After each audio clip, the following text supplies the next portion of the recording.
Hello. Hello? Hello, and welcome once again to Down the Line with me, Gary Bellamy. Yes, we're back.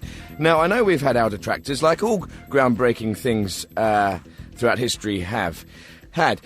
Some people have been very angry, but often that's a reaction that takes place when you don't understand something. Some of the criticism has been very hurtful, but I'm used to it. I've been doing it for years, and I've got a very broad back and lots of awards, and I've also had a little bit of counselling. But I am back, and I'm here to stay. So why don't you give us a call on 0800 068 7060 or email me, Gary Bellamy, defiant as ever, at downtheline@bbc.co.uk. War. Is it a good thing or a bad thing? You know, a lot of people say that we're anti-war. We all say we're anti-war. But is there something to be said for war? Does it have a purpose? Well, a new book out this week, War, What Is It Good For?, tries to put forward the case for war being a positive force in the world. We'll be talking to the author and hopefully getting some of your opinions on that. And chocolate. Has it all got too serious? What with all these fancy brands around now with 70% cocoa solids and organic whatever, fair trade beans and weird flavours, has it taken the fun out of chocolate? I like a nice bar of dairy milk myself. Maybe you think differently. Call in and let us know. And toothpaste. Has it gone too far? When I was growing up, you had, I don't know, mint toothpaste, and that was it. Then they invented the striped toothpaste, right? And now we've got gels, tooth whitening pastes, organic, menthol. Where will it all end? Call in and tell us what you think on 0800 068 7060 or email on downtheline@bbc.co.uk. OK, down the line from America now, we've got Professor Tom Wiley, who has written a controversial new book on war called War, What Is It Good For? Tom, welcome to Down the Line. Good day, sir. Now, what exactly is this book all about? Well, I am a warologist, and I make no apologies for the fact that I am a wholehearted and total supporter of war. So your book's called War, What Is It Good For? What is war good for, in your opinion? Well, as I've stated already, I am not anti-war. War can be seen as a natural force, and a force for change, a force for good, a force for growth and innovation. War can be entertaining. It can also... In what way can war be entertaining? Well, I mean, just look at the movies. Look at the way that Hollywood has exploited war, conflict, battle. That's true, and even computer games. Absolutely. I mean, these days you've got children fighting World War I, World War II. They're fighting lots of wars. I mean, do you think... It's an excellent training ground for the soldiers of the future.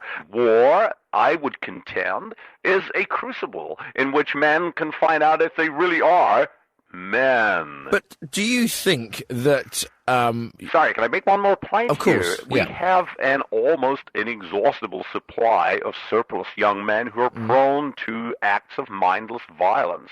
Well, why not pit these mindless men against one another and allow that violence to flourish unchecked? Do you think so? You really think... Why not? I don't want to encounter these people on the street. Why don't we remove these unsociable elements and put them where they can really express themselves violently and brutally? So they get shot? Absolutely. One brutal young man against another brutal young man. It's been going on since time began. And I feel that we have become effeminized, and that in the past we would quite happily go to war with another country, and so forth and so on. Well, we still go to war with other countries now quite happily. We don't do it with the same sort of panache, and so forth and so on. We have a glorious martial history, and I don't think we should be ashamed of that. It's not something we should brush under the carpet. Do you think we should get it out in the open? Yeah, Come on, there's your camp, there's my camp. Okay, guys, let's have it. Bang. Do you think that war is inherent in all of us? Do you think there'll ever be a day where we don't fight anymore? Do you believe there will be a day of peace on Earth? Gary, let me say something to you. I would love it if we were a peace-loving species, but I don't believe we are. I think Homo sapien has always been moved to violence, and my only concern is that in recent years we've been fighting the wrong people. Well, let's look at it. You're a warologist, yeah? I am indeed a warologist. If we were going to go to war now with somebody, who would you go to war with, and why, and what benefits would we get? Right. If, like me, you enjoy a long, drawn-out war of attrition, then I would pick somebody like the Germans or a very tricky foe in the form of the Southeast Asians, generally. If you want an easy time, of course, it's the Italians. Right. I mean, plucky little Denmark has a history, a martial history, but these days, 3 days maximum, over on the whole play. Do you think we could have a war in 3 days and win somewhere? Denmark, a cinch. Who is the best country at war? Who are the most fierce? Well, one of the most feared would have to be the Japanese, but, you drop the big one on them, they shut up pretty quick. Thank you very much, Tom Wiley, our guest. Good luck with your book there, and thanks for giving us your time. I don't know what time it is in America, but thanks anyway. And I'm sure we'll have a lot of calls on that topic. And in fact, we've got Jenny from Cheshire. Hello, Jenny, Hello. How are you? Hello, I'm fine, thank you. And what would you like to discuss?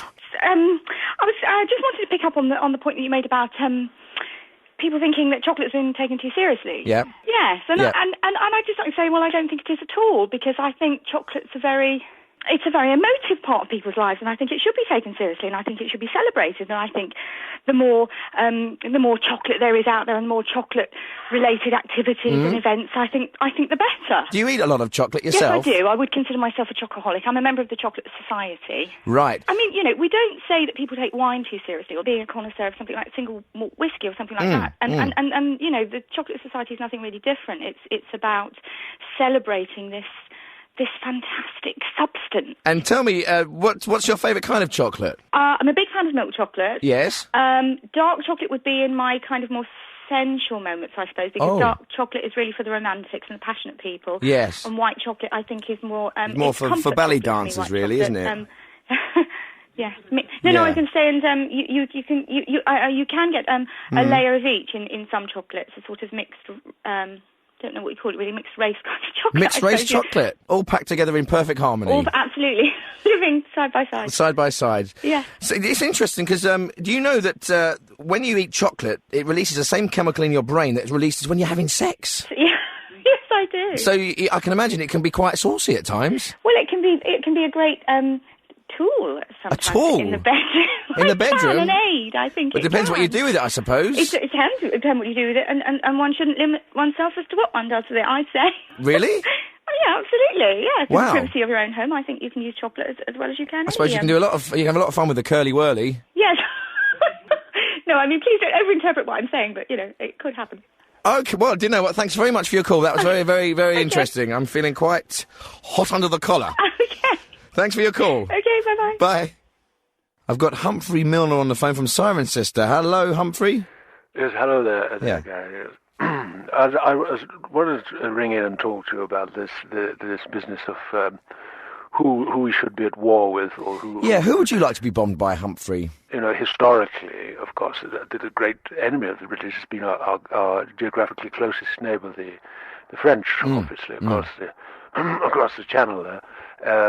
Way back from Norman times right through medieval period, when of course either the French kings were ruling England or we were ruling the French, the 100 Years' War, Battle of Agincourt, and all that sort of business. Right through, of course. The French have always traditionally been our enemies. So I think if we were to be bombed by someone now, I think it should be obviously the French, and I think that they would do it with a degree of sophistication and style and culture, and bring a certain sense of class to any future engagements between us and yeah, but come on, Humphrey, do you seriously think the French would have any chance in beating us?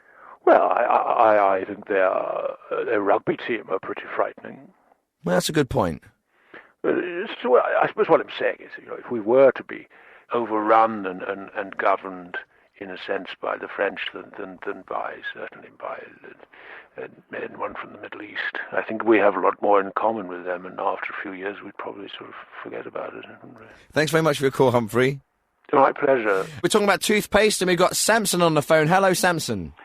Oh, hello, Gary. Hello. Yes, it's a marvelous discussion you are having here about the toothpaste. Because there's so many flavors. You can get the ones with the stripe in it, and they have it in the tube. Sometimes they have it in the squeeze tumbler, in the upright thing you can squeeze it out. I've seen them. And you go into the supermarket, and there's so much choice and selection, and you are in a confusing state. You're wondering, shall I go for this? Shall I go for that? What shall I do?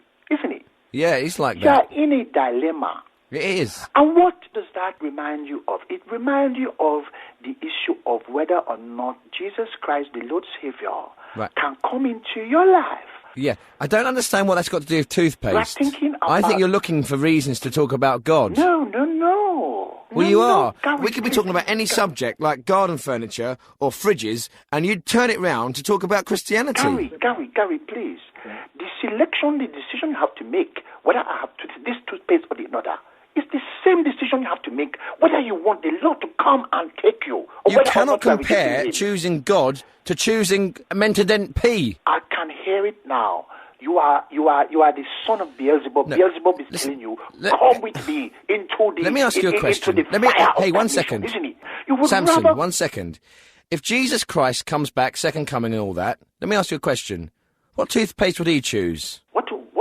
What toothpaste would Jesus Christ choose when he returns, if he returns, for his second coming? What's he talking about?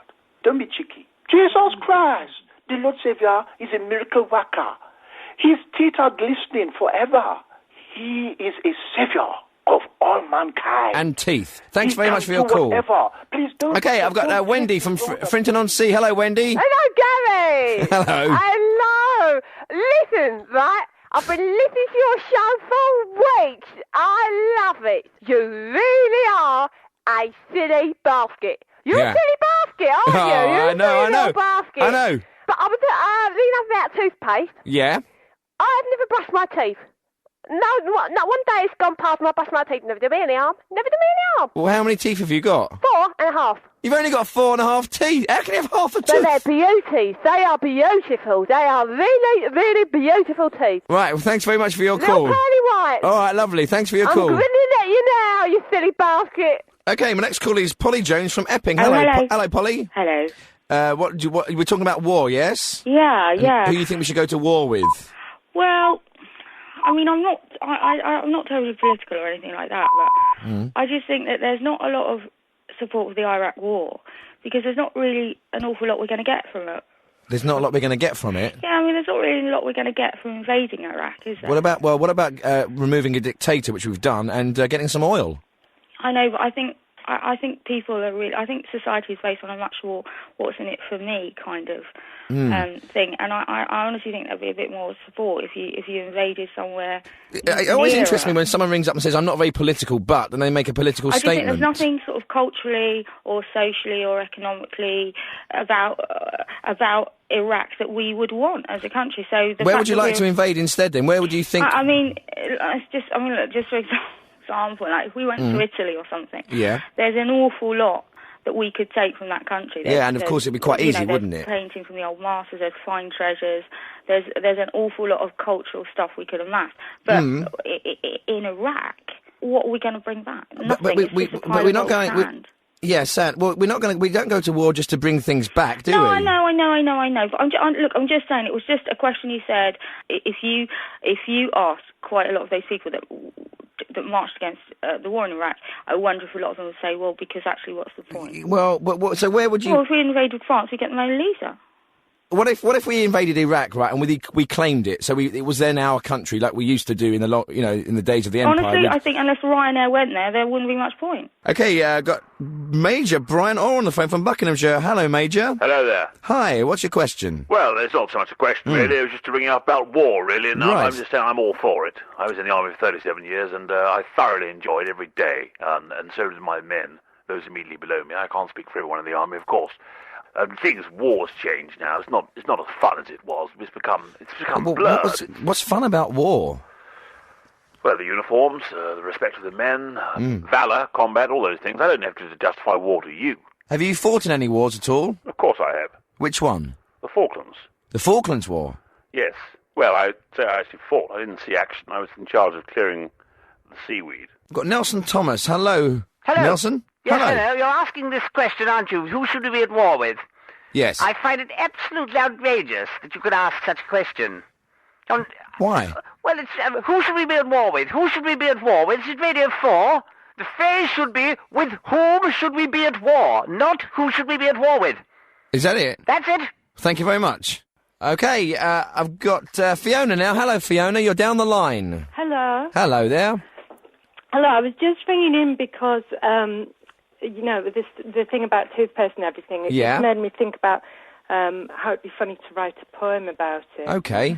So, here we go. When you go down the town today, you are faced with a wide array. Rows and rows of pastes and cream designed to make your pearlies gleam. Fluoride bleaching, oral protection, fresher breath or plaque detection. Cavity preventative, toothpaste for the sensitive. Mouthwash and tongue scraper, breath spray, what a caper. Floss or mate and mint... Sorry, I'll carry on. Yeah. Floss or tape and minty sticks, they used to make the paste from bricks. According to the internet, a fact you might want to forget is that the Romans used a paste and it was human urine based. I think we have come quite a way since the brick or urine day. But save us, please, from all the dross. We just want one paste and some floss. That's unbelievable. Do you know what's so good about that is you rhymed some very, very complicated words. I can't remember exactly what they were now, but they had ivs on the end of them. And I also find it very fascinating to find out that urine was actually used as a toothpaste. Well, it was based on human urine. I think they kept it for quite a while in a pot because I was looking it up. Well, listen, thanks very much for your call. Okay, bye. Thank you. Bye. Great radio there. Kind of reminiscent of Home Truths. And I'm sure the late, great John Peel will be looking down with a wry smile on his face. Wasn't he great, Peely, eh? A radio colossus. Though I have to say, a lot of the music he played was absolute crap. Total codswallop. This is Down the Line. I'm Gary Bellamy. We're live on Radio 4. Give us a ring. 0800 068 7060. Or you can email us on the email, which is downtheline@bbc.co.uk. How you doing, alright? I'm fine, thanks. Who's this? Morris. Hello, Morris. Where are you from? Morris from London. I thought I'd talk to you about the Second World War. Okay. That was one whole big conflict, man. It was. There's all kinds of weapons involved in it. People died. Yeah. Got Gordon Rust on the phone now from Bank. Not Bank as such. It's near Bank. Just off Bank. Bank in London. Oh yeah, no, it's Bank in London, but not the actual. I mean, I say Banks. Not many people know the place. It's it's a small. It's quite close to Bank. Right. Oh, it's just on my mind's gone blank. That's all right. That doesn't matter. What are you ringing about? What country, who would you rather have a war with? You know, that's right, yeah. I mean, this is a very personal view, but I mean, the country I would, well, it's not actually a country as such, it's, right. But you know that bloke, they made a film about it, it was, the one where he's stuck on the island and he's trying to, Escape from Alcatraz. No, not that one. The other one. Shawshank Redemption. It's like Shawshank Redemption, but not that one. They had the bloke who died. He had to take the. What country are you talking about? It's very hot. France, Japan. No. Middle East. No, there was Africa. a war in there. There was a musical written about it on the West End. You know that girl. Oh, marvellous voice. Who would you like to have a war with? Oh, that's what I'm coming to. Right. I can't stand that. They're not actually. I wouldn't say they've actually got their own country, but they're a people more than So, you mean like the Kurds? No, not the Kurds. No, not the Kurds, but like the Kurds. You know, all the. Okay. It's on the tip of my tongue. It's the one with the. Oh dear Lord. Well, what do they look like? Well, you know that film. Come on. The one with that the lusty month of May. Just think of the name of the country. I know the name of the country. It's just slipped my tongue. That's what I was phoning up about. My mind's gone completely blank. Well, listen, why don't you get your mind sorted out and give us a ring back when you've remembered, yeah? Yeah? Thanks for your call. Belgium. OK, we're now going to go to our caller on the line. We've got Matt Hopkirk from Stevenage. Hello, Matt. Is that you? Are you there? Hello. My mate reckons that they're bringing out a new box of chocolates called Equality Street, right? Where they have black chocolates, white chocolates, and little disabled chocolates. That's just mad, Gary. Do you think? I think it's a good idea. Oh, come on, that's just political correctness gone mad. Oh, but listen, it's great. I think it's a good thing, don't you? Really? No, all that PC stuff, that's political correctness gone mad. Yeah, but listen, political correctness has been around for a long time now. You must be used to it. I don't mind. If the chocolates taste nice, I don't mind. I just think it's political correctness gone mad, isn't it? Well, thanks for your call. I'm sure we'll have a lot of opinions on that. OK. Hello. Hello, Gary. Yes. I've got an opinion about the chocolate thing. Is chocolate taken too seriously? Now, shut it! Sorry? I'm sorry, my dog's barking. Shut it! Will you shut it? Okay. Chocolate. Shut it! Chocolate. Sorry, soda chocolate, yes. Yeah. I think... will you shut it? I'm sorry, Gary, the dog. We shut it! Anyway... yes, what's your point about chocolate? Yeah. I think the serious point about chocolate... Yeah. Shut it! Jesus. Shut it! Right, Now, the chocolate issue... Yes. Take it back. Shut it! Will you shut it? Thank you for your call. Shut it! All right, thank you. Shut it! Okay, my next caller is Rebecca Frost. That's right. I'm ringing up about toothpaste. I was listening to the lady reading the beautiful poem. Oh, yeah, it was sweet, wasn't it? And I mouthwash with urine myself. Right. It's got a lot of ammonia. It's very good for whitening the teeth. It's very good for oral hygiene, Is it? for plaque and bacteria. It can't be much fun for your friends and family. They drink their own. They make their own. They drink their own. You got to drink your own. You can't drink anybody else's. Do you drink it or just gargle it and spit it out? Well, I do this. One moment. I just got a fresh batch. What? You're actually doing it now? Right, we are breaking boundaries here on Radio 4. On Down the Line, there is a woman gargling urine live. Okay, I get the idea now. Thanks very much for your call, Rebecca. This must be a first for Radio 4. I can't even imagine even the most out-there pirate radio stations, not even Howard Stern, have ever done anything quite like that before. Although, come to think of it, that's the kind of thing they do on Woman's Hour every week these days. Okay, I've got some emails here. I've got one from Jim Legg in Berwick-upon-Tweed, who says his favourite war was the Cod War. And if he were to go to war with anyone, it might as well be with the cod. Good point there, Jim. In fact, I don't think any cod got killed either. Also, an email here from Jessica Minton, who says that she thinks that Jesus must have used the toothpaste that gives you the ring of confidence. Something to do with halos there, I think. Matt, have we got any better emails? No. All right, let's go back to the phones. Okay. Next call is David Healy from Ennington. What are you calling about? I'm calling about this business about who we should rather be bombed by. Which I think is absolutely ludicrous thing. You know, if we were going to be bombed by someone, surely we wouldn't want it to be someone who could do it well, like the Germans. It's absolutely ridiculous. I would say if we were going to be bombed by someone, we should be bombed by someone who actually wouldn't be able to make a very good bomb at all. You know, that's a good point. Not one of the civilized countries. I think, you know, I would say, I would have said in the past, I would have said Hong Kong or Korea, you know, made in Hong Kong or made in Korea used to be a sign, but these days these countries are doing extremely well. They're doing better than us in their manufacturing. We would not want a bomb from Korea on our doorstep. Exactly. So not I would today. say, you know, where would you say you want a bomb that's not going to go off, don't you? You want a bomb that actually isn't going to work very well. And I think, obviously, one would choose Nigeria. Right. I mean, one wouldn't buy a television that said made in Nigeria on it, would it? One wouldn't buy a Nigerian car. I'm sure they're perfectly good people. I'm not saying anything against the Nigerians, but their manufacturing base is really nothing to be applauded, I don't think. No. So I would say if we were going to be bombed, let it be for Nigerians, because I don't think any of the bombs would go off. Thanks very much for your call. Thank you, my pleasure. Thank you, David. Okay, Hold on, I'm just... Carry on. Hello, I've got Louis on the line. Hello, Louis. Yes, hi. Hi. Yes, I wanted to talk about toothpaste. Okay. And it's an amazing thing about the human brain. Because you've got 9/11 and global warming and major things. Yeah, major. And despite all the major events of the world, I remember seeing the first advert for toothpaste with stripes, I think in the 60s. And the brain can sort of be niggled away, you know, is there anything in these stripes? So I thought I'd do a controlled experiment. Oh, good. So here I've got, if I can be your eyes, I'm just squeezing out some family toothpaste. Okay. On a saucer. Right. What I'm doing now, it's white with blue stripes. Okay. Now I'm going to, first of all, taste the white bit. Okay. Hold on. What's it taste like? Minty? Well, it'd be mint. Now the blue. Hold on. Tasted it yet? And? Tastes very similar.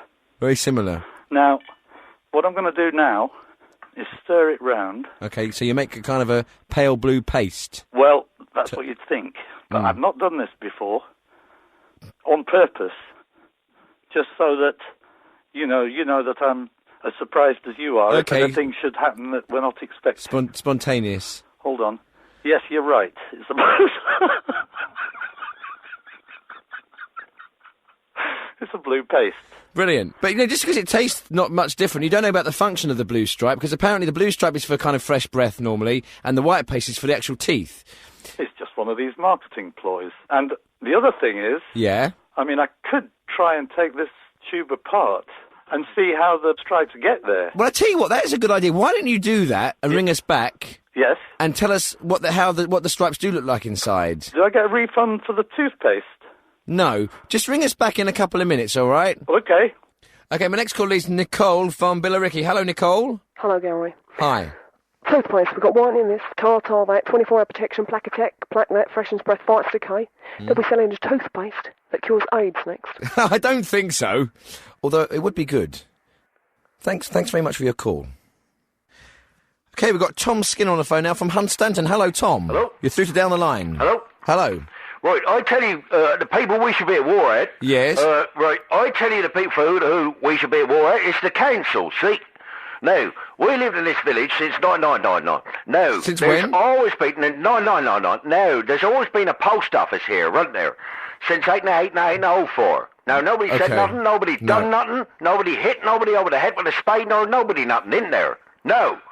In 2003 to 4 to 5, the council What? come Sorry, along. what? Where? The council, they come along, and they put 2 and 2 together, and they made 1999. Well, they pushed over the post office, didn't they? No, it's just a rubbly old nunk.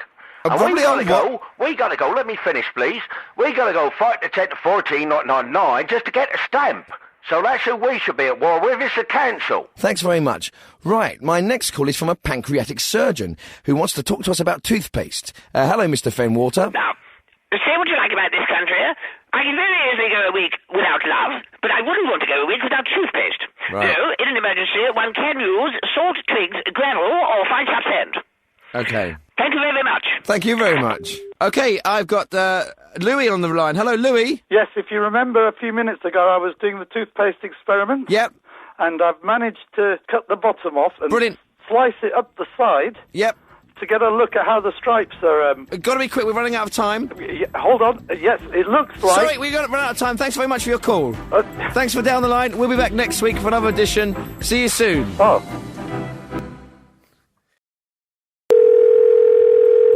Hello? Hello. Hello? Hello, welcome to Down the Line. This week, I want to talk about bullying. Now, I will admit it, I was bullied at school, just a little. I was a little bit overweight for a while, but I got over it. Are you a victim of bullying? Maybe you're a little bit fat, or maybe you're a nerd with, silly, thick glasses, or maybe you've got buck teeth, or you look like an idiot. Call in and let us know on 0800 068 7060, or email us at downtheline@bbc.co.uk. But don't feel like you have to just call in and talk about bullying. You can talk about anything you like. Maybe you saw something funny on the way to work this morning. Down the Line, it's here for you. So, bullying, it can ruin people's lives, and we want your calls. But maybe it's so bad that you want to run away and live somewhere completely different. Well, don't worry, because later on we've got an estate agent coming in from Pickering and West, talking all about buying property abroad. So give him a ring if you like, 0800 068 7060, or email downtheline@bbc.co.uk. OK, let's go to our first caller. Hello. Hello, Gary. Hello. Pamela. Hello, Pamela, how are you? I've had an experience. I wonder if you've ever experienced this. I'm walking along the street and I see a man coming towards me, quite old, with wonderful thick hair blowing in the wind, very trim, suit, sort of raffish swagger about him. And I think, oh, who's that? Might be a film star even. He gets closer and I realise he's actually a tramp in terrible condition. Has that ever happened to you? Actually, yes, it does happen quite a lot. Isn't it funny how good they can look from a distance? Yeah, I mean, and they also I just think it's interesting that people who are really in such terrible states can look so attractive from a distance. I've seen some really smart-looking ones. I mean, Honestly, man came towards me, I thought, that's Terence Stamp. And when he was closer, I thought, no, it's a tramp. Terence Stamp, that's good rhyming slang for a tramp. You know, Terence And Stamp they actually... don't get fat. What? They don't get fat. Thanks, Pamela. Bye. OK, I've got Teddy Tucker on the line from London. Hello, Teddy. Hello, Gary, all right? All right, what are you ringing about today? Yeah, a lot of people talk about bullying these days, and they're moaning about it, saying it can be damaging and that. I think you've got to accept that bullying is part of school, and it's part of growing up. Get on with it. I went to a comprehensive school, that was in the 70s, and I mean, it was a rough school, I had no idea. It was experimental school, actually. They had carpets, which had never happened before in a school. The girls was taught metalwork, and we were taught home economics. They tried all these things, but it was a rough school, and people, after a while, it got swarmed over, you know. I mean, I got kicked unconscious in the first month twice, because everyone wore steel-toe cap boots in those days. But do you think times have changed now? No. It's people moan now that, you know, getting beaten up and bullied, and people are photographing it. I mean, at my school, we had air rifles, knives, we had detonators. Johnny Parker, once, right, he made me eat a bit of a dead cat. What? Yeah, we got spat on. You had Chinese burns, punched in the head, fag burns, you know, you bumps on concrete, bumps off concrete, people were thrown off buildings. I mean, that was just your average on board, past the day bullying. And then if you got proper bullying, you had all kinds of stuff. I mean, you had proper torture going on. What? Oh, I remember they used to get the Bunsen burners out, you know what I mean? Doing what? What would they do with them? Well, they'd turn them on full, they'd press your head down on top of it and leave you just above it, so your eyebrows went and then your hair went. Do you know what the hottest point of a Bunsen burner is? It's actually just above the blue flame, not in fact at the peak. I do know that. I've only got 5 fingers. But listen, tell me, you think that has improved your life and your social skills? Do you think it helps children, genuinely helps children to be bullied? Yeah, it toughens them up, doesn't it? Look, Gary, don't get me wrong. I can't maintain a relationship. I've got no relationship with my parents. I live on my own, and I have terrible, terrible, terrible long, dark nights of the soul. But... Thanks very much for your call. My next caller is Lisa Clark. Where are you calling from? Well, I actually live in Maidstone, but I'm from the North East. Okay. I was walking through a park the other day and I saw a beautiful heron. Absolutely lovely. Nobody was looking at it. Nobody except me. You know, here's a bird with a beak like 30 centimetres long. Beautiful long legs. And everyone was just walking past as if it was, you know, an everyday sight. No, they stare at pictures of boobs and adverts if there's a new bra out, or those iPod adverts. But the heron, you know, one of God's creatures, stomped on the riverbank. Not a sight you see every day, and nobody was looking except me. Maybe they didn't see it. You've got a point there, yeah. Thanks for your call. Right, I've got Pete Taylor on the phone. Hello, Pete. Hello, Gary. I really just had to call in. I heard that lady you had called in earlier about seeing the tramp. Yes. In the street. And what I've always found intriguing, and no one's ever been able to properly explain to me, when you see tramps in the street, why are they always arguing with each other? What can be so important in their lives that they have these massive stand-up rows about it? Yeah, maybe they're arguing over drink or territory, because you know they do mark their own territory, don't they? Like their bench is their homestead. You think they'd have fairly carefree lives, really? They're just living out there on the streets. They've got no responsibilities, no one to look after, and you'll be walking along, you'll see some terrible, skinny, scraggy woman with short black hair. She'll be leaning over some bloke who's lying on the pavement covered in wee, and they'll be really having a go at each other. And you think to them, you know, calm down. You know, what does it matter, really? Yeah, they've got no real stresses in their lives, have they? Well, of course they have. Why do you think they're there in the first place? They can't just go home, can they? That would be my dream, Gary. What, to be a tramp? You know, I'm out at work, it's great, lovely time. You go home instantly, you're through the door, the wife's having a go at you, the kids are misbehaving, you've got to sort this out, that out, the plumber needs coming, all that stuff comes on top of you, and you think, I've got to live outside. I've got to live in a garden. You know, I'd much rather just go down to the local supermarket and stock up on cans of Tennants or something and just sit by the side of the road in a pool of piddle. Well, why don't you go and try that and see how you like it? I think I will. Well, good luck. Give us a ring back and tell us how you get on. All right. Cheers. Ta-ta. See, we're not afraid to try social experiments here on Down the Line.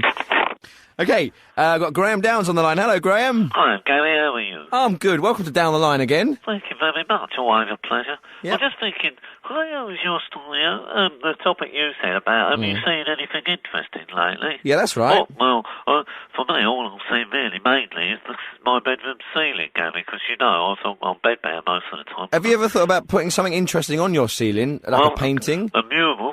Yeah. Maybe. Like the Sistine Chapel, Gary. Yeah. Or maybe I was thinking at one point, if I get the mirror angled in the right way, I can have a little peek outside as well. While you're on the phone, Graham, we're also talking today about bullying. I suppose that would have been a big problem for you at school. Very difficult topic for me Yeah. to talk about, actually. With your weight? Yeah, I mean, to an extent, Gary, obviously, because I do carry a lot of weight, but, the bullying was a terrible problem for me in a way. And did it start young? Yeah, I mean, I was dreadful. I would batter anyone I came across, you know what I mean? I was a very bad bully. Oh, right. You weren't bullied yourself? No, not at all, Gary. No, people were very wary of me because I had a very quick temper and the bulk to back it up, you know. So, if I went through someone, I really went through them, you know.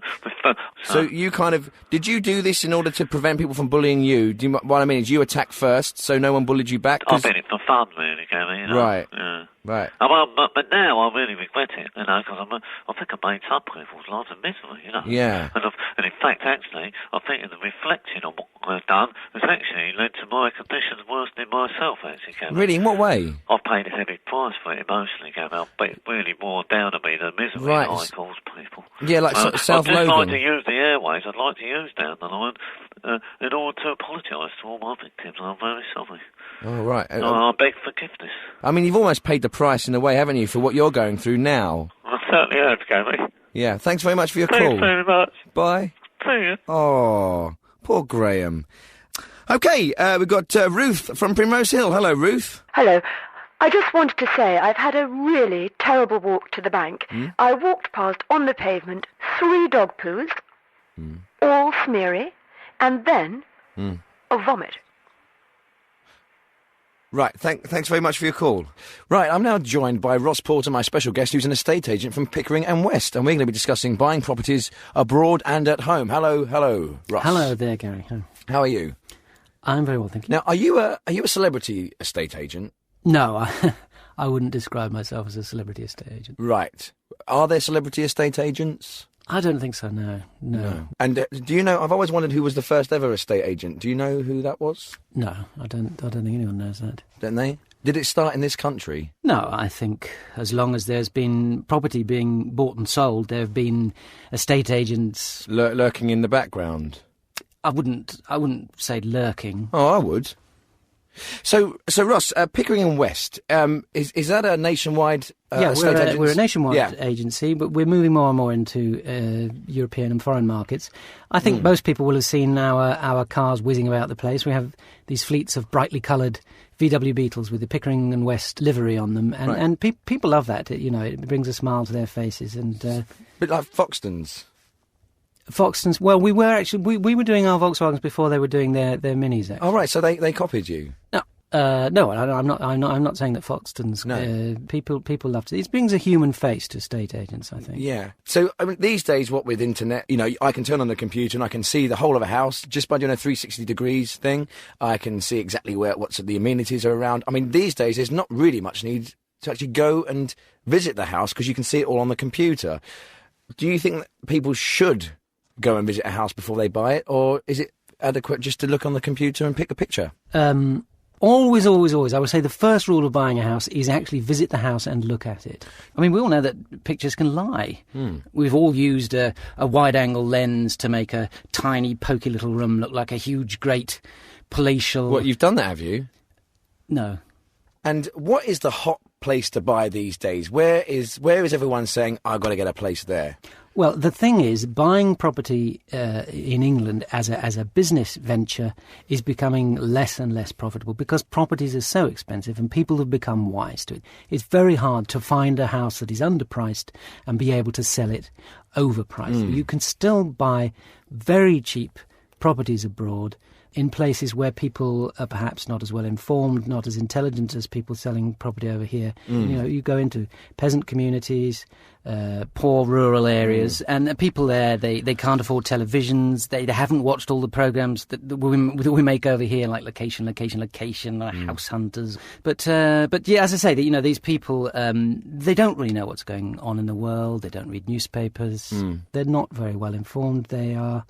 They're too stupid, I think, probably to realise how much they could be making on their property. So these are the places I would advise people to go. So, stupid countries or war-torn areas, maybe? No, not war-torn areas, no. But there's because potential there's always there. a danger of... Yeah, but there's potential, though. I mean, Well, when the war is finished, I mean, places like Croatia now are magnificent places to buy property, but I wouldn't ever have advised anyone while the war was going on. No, but see, I mean, but if you think about it, Ross, if I see dirt cheap prices, I mean, not Iraq, for example, Basra, somewhere like that. No. You can't even buy there now. It's so cheap, it's probably minus money. And I know that in 100 years' time... There is always a danger buying property abroad that a war might break out or something of that nature, a terrible natural disaster. It's down to timing. You have to do it after these things have happened, when prices are low. Yeah, that's fascinating. So we'll be taking your calls in a minute, so if you've got anything to ask Ross Porter, give us a ring on 0800 068 7060 or email us at downtheline@bbc.co.uk. OK, Ross, it's now time to go to the phones with your phone calls, and our first caller is Liz Wilmot from Grampians. Oh, hello, Gary. Hello. Hello, and the gentleman from the estate agent. Hello. Ross, yes. Ross, hello, Ross. I'm just a bit concerned because I live in a very nice property, but I'm constantly pestered. You have people putting cards through my door, 2 or 3 every day. Do you want to sell your house? I don't want to sell How it. many? How many exactly? 2 or 3? Just a lot. I get a lot of Well, how cards many's a through my lot? door. How many's a lot? More than a few? I get more than a few. Yeah, Less than 4, a couple? sometimes. Several? What does it matter? All Well, it it ma- is I'm pestered. Totally. the more cards that you get, if you got 3 cards through, I'd say that was quite irritating, but 2 Oh, isn't so for 2 bad. 2 days, all right, is it? So that's quite a I lot. think 2 a day is probably acceptable, yes. That's probably the industry standard. So, Right. and my thumbs are sore from opening the envelopes, and all the time it's just, do you want to sell your house? I don't. Can I ask you a question, Liz? Yes. Do you want to sell your house? No, I don't want to sell my house. I love it. I don't want to move. OK, fair enough. Thank you very much for your call. Thank you. Thank you. OK, who's on the line? Hello? Hello. What's your friend on there, the estate agent? It's Ross, hello. You're an estate agent, yeah? Yes. OK, so as you become one of them? I... Yeah, but it's not like you're a doctor, is it? Or, you ain't got any qualifications, have you? I have the this. standard... What right... No, hold up, because it's my time now. You've had your little talk. What right have you got to come in my house and tell me what a double aspect is? Or something is stunning? Or that room needs opening out? Or that porch is gloomy? I've seen literally thousands Yeah, of but properties. whoa, no, you misunderstand me. What qualification have you got? If a doctor comes around my house and he says, you're ill, right? You're sick, go to bed. Well, I'm sorry. sorry. What right have you got? You've got no qualifications. Well, you're not recognised by anyone. Well, if you just let me... Can you let me speak a second? Of course I'm qualified. I've trained to be an estate agent, and Where? I've got the standard qualification. Let him finish. What is it? What is the standard qualification? You see my point? It's a BACB. It's the British Agents... You're hated, chartered. you people. Do you know that? I'm going now. I don't want to overstate my case, but you're hated. To me, you're one below All the right. hangman. Thanks very much for your call. So, Ross, what kind of countries are a good place to invest at the moment? Well, as I said before, Croatia is very cheap. Any of the areas of the former Yugoslavia, and there's now some lovely large properties there which are empty and are going cheap. A lot of the people there obviously died. Yeah. And I understand that Nigeria is a very cheap place to buy at the moment. Properties are quite low there. Yes, understandably so. Would you recommend somewhere like Nigeria? Do you think that's on the up? No. Oh, right. Well, what about Zimbabwe? No, not really. People like us aren't very welcome there at the moment. Oh. But if we're British people, will they leave us be because of the Commonwealth? Some places, obviously, British people are welcome, in others not so welcome. Where aren't we welcome? Just so people at home know, don't go there, because it might be cheap, but it's because they don't like us. Well, obviously at the moment, Iraq, Iran, Syria, Lebanon, Palestine, well, most of the Middle East and large parts of Africa, North Korea, Australia, Argentina, Wales, Afghanistan. What about in the hills? No, that's a very volatile market there at the moment. My next caller is Anne Cook from Hay-on-Wye. Hello, Anne. Hello. Hello. What's your question for Ross? Well, I've been listening with great interest today because I am actually looking to buy in France. Great choice. I'm looking for a gîte. somewhere with a couple of bedrooms, a little bit of land, and probably in La Vendée area. That's a spectacular area, and still some very cheap properties there, and they really are lovely buildings there, aren't they? Yes, I've been on holiday there a couple of times, actually. Short breaks, and I've looked around. I really like what I see. Because you see, the French don't particularly like these old houses. They find that, they want the more modern houses, so it does mean that there's some fantastic property out there. But I'm looking for a reasonably deserted area, not very many houses around, quite a bit of land, so, because I'm not terribly keen on the French themselves. Right, so you like the property in France, but not particularly the French. I love the way of life, love the sunshine, the food. But you don't like the French? No, I just don't like the people, and so I'm looking for somewhere secluded. What about, are there places that are like France, but not, where she wouldn't have to meet French people? There's Channel Islands, but that's quite expensive still. Do you like Italians? No. No? Have you thought about Malta? No, that's not a bad... Because there are a lot of English there already. People, exactly, it's fantastic. You might feel quite at home. Yes, well, maybe I'll try there then. Well, thanks. Well, good luck with your quest. Okay, got another caller on the line. We've got Tony Dryden from Crawley. Hello, Tony. Oh, hello. Does your guest know anything about Foxtons? I just want, is that business owned by Bruce Foxton, the guy who used to play bass in the Jam? No, not as far as I know. I mean, Foxton's been around, I think, for a long time before the Jam. It's possible, I suppose, that a member of his family may be involved somewhere in it, but I'm Could be his dad, do you think? I don't... Well, I'm not an expert on the Jam, but I thought, actually, Bruce Foxton was in a new band, or had started a new band. I think you'll find he plays bass in a band that does Jam covers at the weekend and that kind of thing. He's just keeping his hand in. That's not going to kind of put food on the table, is it? Well, as I say, I'm not really an expert on Bruce Foxton. No. For all I know, he may be in a very successful band. I didn't even know who he was. Paul Weller won a Lifetime Achievement Award. Yeah. And Bruce Foxton and Rick Buckler, who's, if you don't know about the Jam, he was the drummer. And they should surely have got a mention, don't you think? I didn't. It was mainly for Paul Weller's solo career, I think. Really? That was outstanding contribution to music. Well, I'd have thought anything that was outstanding and a contribution to music, Paul Weller did with Messrs. Buckler and Foxton behind him, because anything he's done on his own is kind of dreary and lumping in the extreme. Well, actually, I'm quite a big fan of the one "You're the Best Thing That Ever Happened to Me." I think that's a standard, isn't it? I think you'll find that wasn't a solo Paul Weller. I think you'll find he was a member of the Style Council at that point. His kind of popish follow-up to the post Jam. But do you have a question pre-solo about property? Paul Weller owns a lot of abroad. Yes. If I wanted to buy a property from Bruce Foxton, which branch would I go into? I really don't think that Bruce Foxton does work for Foxtons. I mean, for instance, where I live, there's a restaurant called McCartney's, and to my knowledge, Paul McCartney has nothing to do with it. I think just because the name is similar doesn't mean that at somewhere down the line a pop personality is involved. Yeah. I've got a newsagent near me called Stings. Oh, yeah? And does Sting own it? Well, I don't think so. No, I don't see him in it. It's owned by an Asian lady.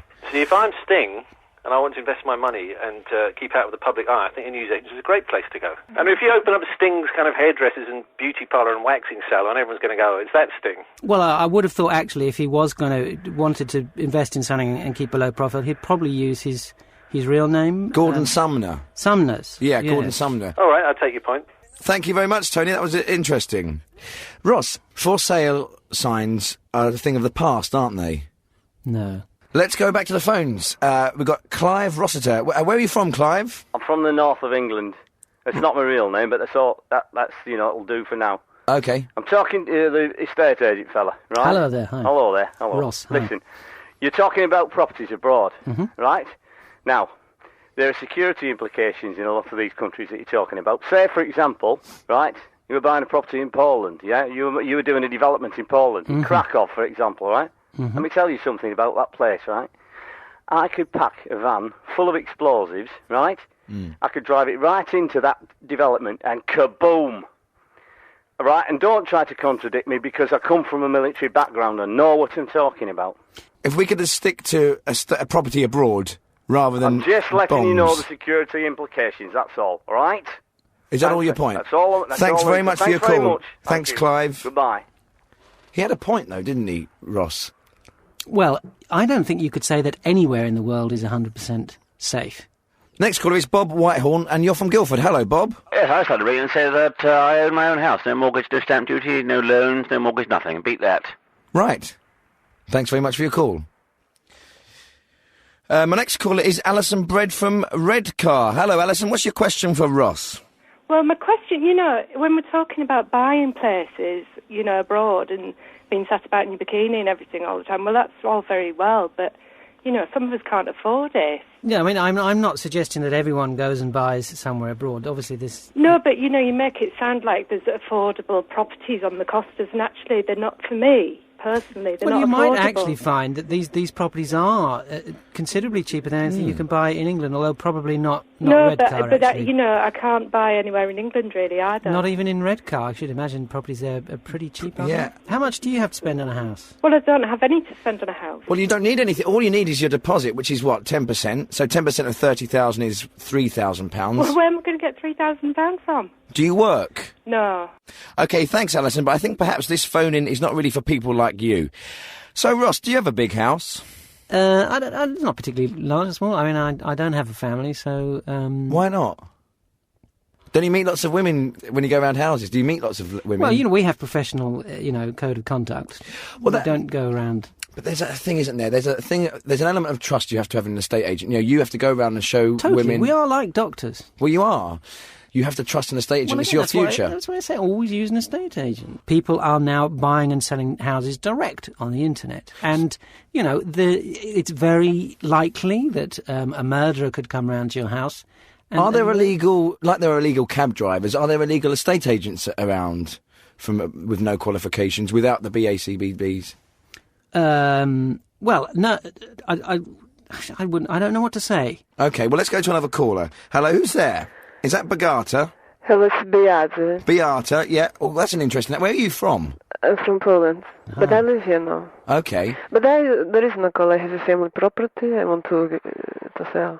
And I don't want to go over the internet because I don't trust it. Exactly, and that's but why I don't trust you either. Well, no, you should go through an estate agent. I want to do it myself. So I come I come to call you now to say this on the Polish Riviera. Fine, if you want to come and come round to my estate agent. I want to tell Gary. Yes. Gary, I have a house to sell. Right. It is on the Polish Riviera. You can buy it. We shouldn't really be doing that on the... It has 5 rooms. It is beautiful. It's done it at my grandparents' built it. Can I just say to any listeners, this is just the sort of thing, why you must go through an estate agent. The term Polish Riviera sounds very glamorous. Yes, Polish Riviera. But it's the Baltic Sea, isn't it? Have you been? It's the Baltic Sea. But is it very... Yes, the Baltic very beautiful. You could call anywhere by any stretch of water a Riviera, but it's not like the south of France, it's the Baltic Sea. A technical term. But is the Baltic Riviera very pretty? Oh, it's beautiful. And what do you... So beautiful. Ross? Ross, I have a question. Yes. You say you're like a doctor. Yes. I have a strange lump. OK. Thank you very much for your call. It's been fascinating. We've got another call for Ross, and it's Siddy from Bexley Heath. Hello, Sid. Hello, how are you doing? All right? Yeah. I was just calling about the other fellow, a guy calling about the Jam, the British band. I think that was one of the great British bands. But I'm not favouring what he done after. The style cancer, all that, all dressed in white, looked like a mug. And he's released a few good records as himself, but let's not knock the Jam. They was there for a lot of people, a lot of young people like me. When I was growing up, my parents broke up, and he was there for me every week on top of the pops. He looked really smart. Yeah, well, thanks very much for your call, Siddy. Oh, yeah, well, good luck with the houses and that. Yeah, thank you. Do you have a question about property abroad? Yeah, all right. What is the biggest house in France? Okay. House, what, on the market? Or just existing? Yeah, all right, I mean, Versailles, market. I would... Pardon? Versailles, I would think, probably is the largest in France. The Palace of Versailles, but I don't think it's for sale. Okay, thanks. That's an interesting point. What is the biggest house in the world? I don't know. I have no idea what the biggest house in the world is. Taj Mahal? That's a mausoleum. Where dead people go? Well, when they go there, then they are. Well, thank you so much. That's Ross Porter there from Pickering and West. We've had a fascinating conversation, although it did seem to peter out at the end. Well, we have got time for one more call, and we've got a call about bullying, which we were talking about earlier on. Hello, who's there? Oliver. Hello, Oliver. Hello, I'm ringing about bullying. I was educated at home. Right. My mother was very conscious of education, which meant that I was able to take 5 A-levels and pass them when I was 9 years old. Oh. And I won a scholarship to Oxford at 12. Wow. But it must have been a bit of a sheltered education. Well, no, my mother was, as I say, very conscious of the need for a rounded social education as well. So once a week she would invite the children from next door to come round and beat me up. Oh, right. Well, that's the end of Down the Line for this week. We'll see you again next time. Good night. That's brilliant, wasn't it? Hello? Hello? Hello? Hello? Hello, welcome to the multi-award winning Down the Line with me, the award-winning Gary Bellamy. But I wouldn't have won any awards without you. You are what makes this show. So come on, give us a ring, 0800 068 7060, or email downtheline@bbc.co.uk. Immigration, the big one. It's a minefield, isn't it? I mean, is Britain being swamped by immigrants? Is our culture in danger of being changed beyond all recognition? Are we all going to become Muslims or Polish? Or are we benefiting from the multicultural melting pot that Britain has become? I mean, God knows, I wouldn't want to clean a toilet. Now, these aren't necessarily my views. I'm just asking some questions. I'm just trying to get the debate going. I don't have the answers, but maybe you do. Why not give us a ring on 0800 068 7060 or email us on downtheline@bbc.co.uk. And love. What does love mean to you? A new report out today says that people aren't as much in love as they used to be, and in some areas love is down by as much as 70%. But what is love? And is love something that should be measured? Call us and tell us all about it on 0800 068 7060 or email us on downtheline@bbc.co.uk. Oh, love. OK, we're going to go to our first call now, and we've got Mick on the line. What do you want to talk about, Mick? I'd like to talk about immigration, mate. Basically, I think it's too easy for the illegals to get into your nation. I mean, if you land a small boat anywhere in the UK, in 10 seconds you're on a motorway and you're home free. I mean, these guys are squatting down eating chickens with their bare hands, you know? Next day they're up at World of Leather buying up the shop. I mean, in Australia we have an immigration policy which is the envy of the civilised world. I mean, if they land anywhere on land, we just literally put them in huge cages, and if we get them on the boats, we shout at them, go away, and we point guns at them. And if they actually land in Australia, the land leave them alive. Spiders, crocs, I'm talking about no water or food for 2,000 miles in every direction. Glad to meet you, come aboard. You're picking the bones out, mate. And you're proud of this, are you? Well, I think you'll find, mate, there was a summit meeting of many of the leaders of the Western world, and they basically said, we wish we had your immigration policy, but it's too late. So basically, we are the envy. I tell you something, I'm not envious of it, and I think it sounds barbaric to me, to be honest. What's barbaric, mate? You're not very well informed. Listen, I don't want to sound too racist, cold about this. Horrible, nasty, cruel, wicked. What other words? You're using words there that children use to describe witches. I'm not a witch. I'm a man that deals in cold facts. We have the best country in the world in terms of land space, in terms of industry. What you fail to realise is that you're the biggest nation of immigrants that ever existed. That is a lie. That's not a lie. Absolute lie. But we never came from England. We were here originally, and the Arbos attacked us. What are you talking about? Hello? Mick. What a coward. There's nothing cowardly about me, mate. We were there originally. We were originally in Australia. No, you can't have been. Are you Aborigine? What do you look like? I'll tell you what, mate, if you said that to me in the pub, you'd find yourself waking up with a crowd round you. What a coward. A total coward. I heard that. Next call is Brigadier Bruff Lysett. Is that right? Lysett. Hello, Brigadier. Hello there, Gary. I'm just ringing in about love. I just like to say that, of course, love can take many forms. There's standard romantic love, which is love between a man and woman. Of course, this may not necessarily be sexual. Similarly, love between a man and a man. This may not, again, be sexual, but I'm thinking more about comradely love. Love between two soldiers, for instance. During wartime, men can form incredibly close relationships. Do you think that men can actually... Of course, at the opposite extreme to this, we have love from afar. A teenage girl may form a crush on a film star or a pop musician, and of course, love need not even be between two people. It's love of an object. Man can very much be in love with his car, and of course, these attachments can be incredibly intimate. Yeah. Mobile phones, personal computers, the BlackBerry, and of course, when people are separated from these things, it can cause them extreme distress. Yeah, but you can hardly compare loving a BlackBerry to a brother or a sister. Of course, it's the greatest love of all. Love of a parent for a child, love of a child for a parent, love of a child for a pet, love of a brother for a sister, love of a brother for a pet, love of a pet for a parent. Love of a woman for a pair of shoes. Love of a woman for 2 pairs of shoes. Love of a woman for 2 soldiers. Love of a soldier for 3 women. Love of 3 women for 2 men, a car, a BlackBerry, and a pop musician. Love of a pop musician for a soldier. Yeah, right, I think we got the point.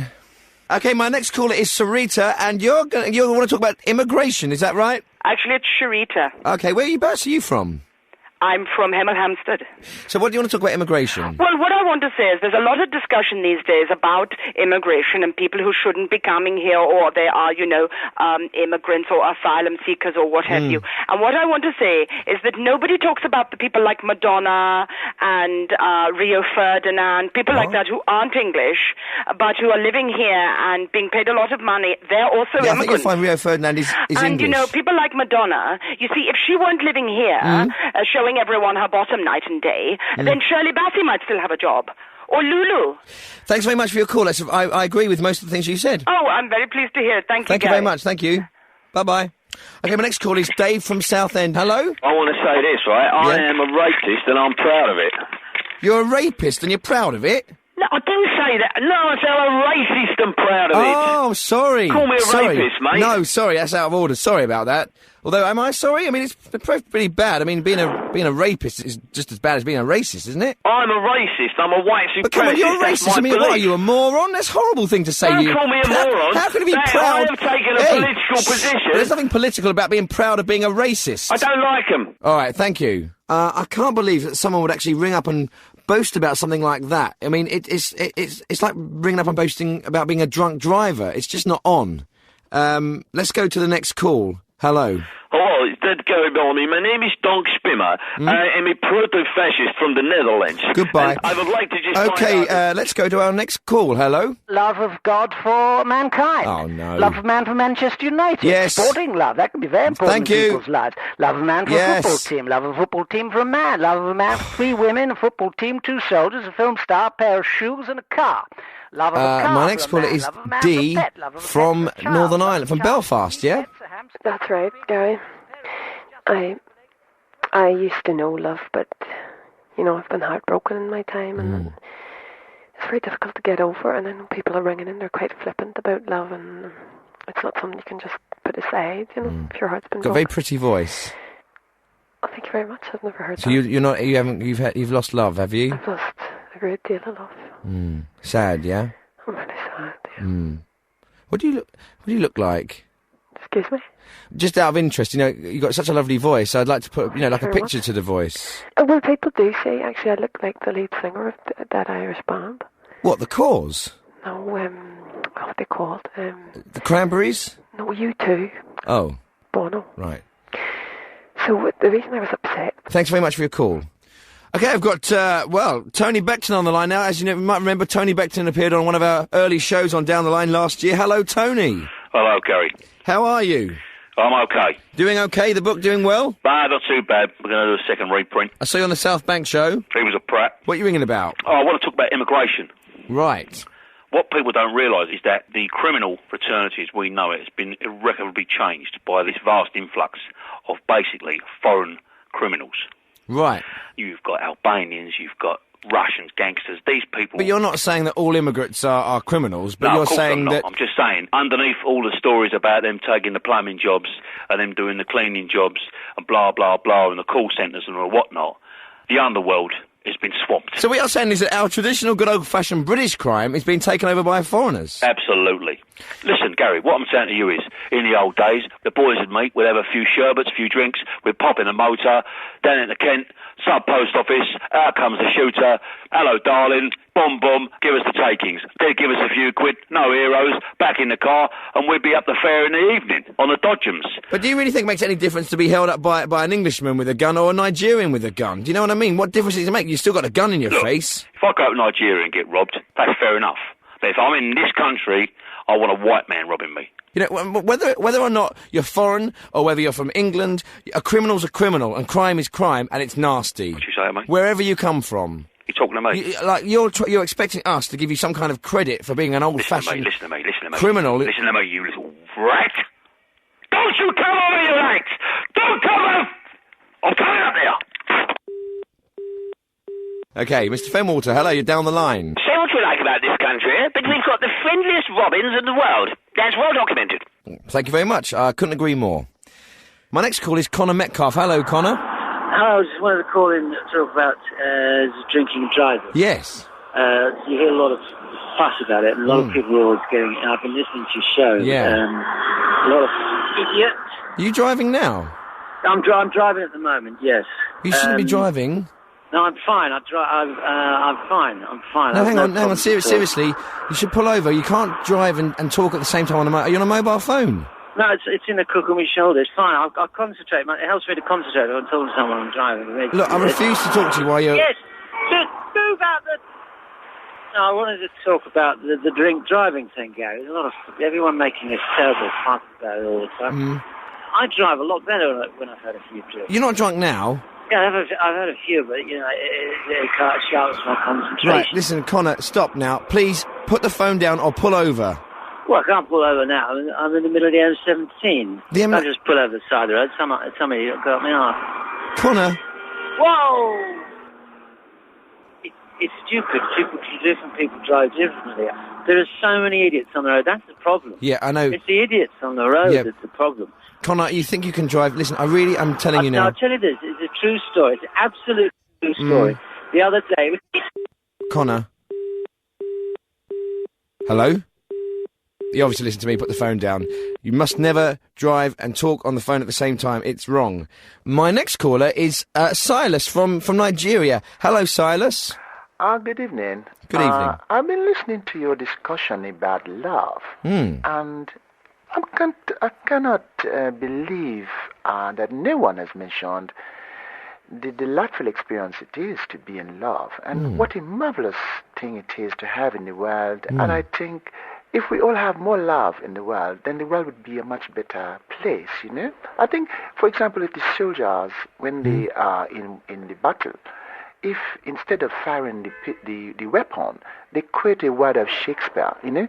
So when the fellow comes to them, they can just maybe quote some Romeo and Juliet or whatever, you know? Yeah. Take a long time, wouldn't it? But soft when light through yonder window breaks. Yeah, okay, we've heard it. And Juliet is the sun, you know? Yeah, we've heard it. Another one that said, shall I compare thee to a summer's day? Thou art more lovely and more temperate. Rough winds do shake the darling buds of May, and thy eternal summer shall not fade. Neither shall thou lose possession of that fair thou erst. Hello? Sorry. Are you not listening to me? Well, no. But it's championing that delightful experience. For instance, as I walk about day to day... Oh, you're not going to do another one. No, I'm not going to do a poem, but don't you think when you walk around and you see the ladies looking so delicious, don't you want to go and nibble them? Don't you want to go and nibble all the ladies... Sorry? In a state of love. I sometimes go into... you don't go up and nibble ladies, do you? I go into the laundry parlour sometimes. The laundrette? You go into a laundrette and nibble women? No, I go into the laundry parlour. I've been there on many occasions. I buy that for my girlfriend. Laundry parlour. And you notice that there are a lot of ladies in there looking very delicious. I always want to go and nibble them. So I'm just ringing to celebrate that.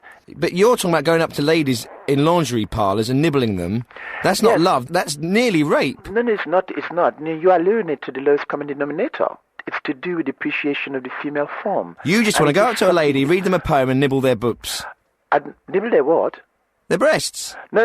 I want to nib them all over. It's not a sexual thing. It's just an expression of What's not sex about nibbling someone all over? Well, it's to You're do a pest. It's to do with the appreciation of the You're film. a pest. Of this film, please. Allow me to finish. All right.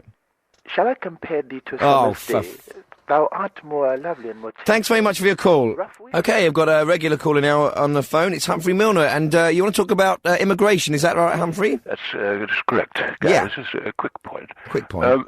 It seems to me that the big fear that people have of immigration is that somehow our innate British culture will be somehow swamped and altered completely by these immigrants coming in, and we will no longer be British. But the thing is, if one looks at the evidence, no country has really been significantly changed by immigration. The national character seems to be set somehow, and immigrants are much more likely to assimilate than they are to actually change the culture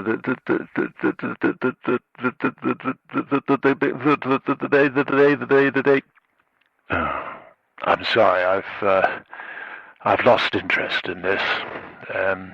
Thank you. Okay, my next caller is, it's Gary Bellamy. Hello, That's Gary. Right. How you doing? All right. I get this all the time. People say, are you the old, what were the old Danny, up the old Gary Bellamy from the radio? And I say no. No, you're not the same as me, are you? No, I'm a separate man. Separate man. And what are you ringing about? I'm ringing about immigration. Oh, yeah. I've got up the old Danny. Listen, right? Yeah. Got a lot of people coming in here, right? Got the Pakistanians. You got the Arabs coming in from the Saudi Arabia. You got people coming from Dubai. You got them coming from all the African places, St Vincent. You got them coming from Zimbabwe. You got them coming from Barbados, and the Bahamas. You know, you got them coming from nearer countries as well. Yeah. You got them coming from France, from Spain, Belgium. You got them coming from Estonia. Poland. Yeah. You got them coming from Romania. You got them coming from Czech Republic. You got them coming from like Sweden, Holland. They're coming from Ireland. all over. They're coming from all over. They're coming from all over. Yeah. You got them coming from. Well, we got the idea. They're coming from all over. You got them coming from the Far East. Yeah. You got them coming from the Chinas, the Japans. Yeah. You got them coming from Thailand, Taiwan. They come from Australia. And what do you think about that? Is that a good or a bad thing? Well, my point is this. You got these people coming over. You got them coming from France. You got them coming from Spain. All right, Scotland. Okay. I don't know, like South Africa. We've got a lot coming from Chad. Yeah. A lot coming from All Chad right. now. What do you think about that? Is that a good or a bad thing? When people do come from these countries and they come from Iceland or they come from Finland or... I've got cramp. Oh. I've got terrible cramp. I'll call you back. Okay. Right. Okay, Khalid. Hello, Khalid. Hello. Hello. Calling about love. Oh. What is point? Well, surely what is point? A point of love is that Point is love. What is point love? Well, love makes the world go around. It makes us happy, doesn't it? It makes us live. What is point live? Well, we live to love, don't we? What is point of live of love? What is point of live of love? What is point? Thanks for your call. Okay, let's go. Hello, who's on the line? Hello? Monsieur Bellamy. Yes. Road Toad. Hello, Road Toad. I'm just coming down the M24 onto the M17, Gary, and it's absolutely log jam. Tell your listeners to stay well clear, mate. It's bumper to bumper. So, obviously, you're stationary now, so you're allowed to talk on the phone while stationary. I'm wearing pants. Just make that Wearing clear. Pants. What? I've got to be in Milton Keynes in 45 minutes. I'm not going to make it. Right. I don't know what's happened, Gary, but we're locked down. We don't normally do traffic things on here, but... We're getting ambulances go by. Oh, hang on, there's another one gone by, and a couple of squad cars have gone past too, so something's up. Something bad's happened. Well, let's hope not, Gary. Thanks for your call. Sure thing. Right, my next call is Tony from Mill Hill. Hello, Tony. Hello there, Michael. Is it Michael? It's Gary. Hello, Gary. I'm sorry about that. Gary Bellamy. Hello, Gary. What's your question? Immigration. Yeah. It's not a question, really, because there's a man that lives... Well, he either lives or semi-lives there, if you see what I mean. But no one knows if he should be there because he could have been an immigrant. Do you think we're meant... Well, this is the question bit. Should we phone the council? Hang on, hang on, start again. You're talking about someone who lives on your street? Yes. No, well, it's actually an avenue. Right. But they don't... No one really knows, because he wears... Well, his clothes are different. Yeah. And he's of a darker complexion, and he just acts very differently, and, you know, we don't know what to do about him. Yeah. Well, surely there's people of loads of different colours in your street. Yes, there are, yes. Right, but you can't define what this one is? No, he didn't know either when I asked him. Right. Is he causing a menace? No, none at all, actually. He's quite a nice man. So why do you want to get rid of him? I don't really, but I just wondered if the council would remove him. What? But he lives in a house, right, in your avenue? He doesn't... A man there did say, yes, he lived in the house. Do you know what his name is? No, we don't know, but another man said his name might be Parvish, but another man said it might be Tandle. Right. What do you exactly want me to do about this? Well, do we phone the council? Is there some way that on behalf of the BBC we do some... Not a petition, is it? We just don't really know what to do. My wife and I doesn't know. Well, if he's not causing a problem, then just let him live his life. Well, I suppose I'm only doing my bit. For who? The country. Right, thanks very much for your call. Thank you very much. God bless. Okay, my next caller is Chuck Perry. Hello. I'll tell you what I'm calling about love. Right. I'll tell you what... That's got to be the biggest joke of the lot, hasn't it? Love, romance, commitment. Don't make me laugh, Gary. Are you in love? You sound like you are. Are you in love, Chuck? I've been hurt too many times, mate. Have you? Chuck, are you laughing on the inside? I'm dying inside, mate. That's the biggest joke of the lot. Thanks very much for your call. Thanks, Chuck Perry there. Thank you, Chuck. Okay, I've got a Pearly King on the line. Hello. Hello, Gary. God bless you. God bless us all. You're a real-life Pearly King? I'm Pearly, yeah, I'm a Pearly King. My father was Pearly, my nan's Pearly, my wife's Pearly, my cousin's Pearly, my Uncle Joe, he's one of the best Pearlies, his leg's gone now. My two boys, Gary and Dave, both Pearly. Yeah. The other one, he's gone goff, we'll forget him. Oh, right. Well, I'm calling in to say that I would like to extend the hand of friendship to the Muslims. Oh. Go into the mosques, go amongst them, because they come amongst us, and really show them, Gary, the Pearly way. What is the Pearly way? Get round the Joanna, get them all round the Joanna. Yeah. Get some chili noodles, pirate mesh, and all of a lovely sing-song. That sounds great. Hey! Hey! A real-life Pearly King there. I love this job. Okay, right, we've got someone else calling in now from the M17. Hello, who's there? Well, I call myself the Princess of the Roads. Oh, right. And I think I've just seen my first dead body, so I'm quite excited. What? I think I've just seen somebody die by the side of the road. I was trying to take photos on my camera, but I went by too fast. Right, this is a discussion programme. We don't want everyone to just keep ringing in telling us about traffic incidents. I thought there was this man, his face was all smashed up. Okay, It looked like an omelette, but one made out of blood. Right, thanks for your call, Road Princess. Princess of the Road. Thanks, bye. Retiring from duty after this, I think. Thank you very much. Thank you, bye. Bye. So we got Marcus Pell on the line. Hello, Marcus. Good evening, Bellamy. And you're talking about immigration. I'm talking about immigration. I've been listening to the programme. Very good. And I do have a lot of issues around immigration. I'm English. Yeah. English stock, born, bred, prime. And the way I see it is this. I don't like the influx. I think they're not good people. There's a lack of purity. And I think the country is under siege. Look, hang on, sorry to interrupt. You can't just say all these people coming over aren't good people. There's good and bad in everyone. Ebony and Ivory. Yeah. Well, you see, in my house, we just call that song Ivory. Dear. We don't acknowledge the existence of wonder. But here's the thing, and this is what I propose, man. What I say is this: let's put these curbs in. Come on, let's have this now. Come on, let's have these restrictions. Let's stop them coming in. But this is another problem, you see. You can stop the people coming in from the African islands. What do you do about the Europeans? Well, what I suggest we do about the Europeans is we stop them as well. And here's another thing, and this is what I'm suggesting, Bellamy. I don't like the Scotch. I don't like the Welsh. I don't like the Irish. So this is what I'm proposing. Let's just keep England for the English. And this is what I'm proposing. I don't like the Northerners.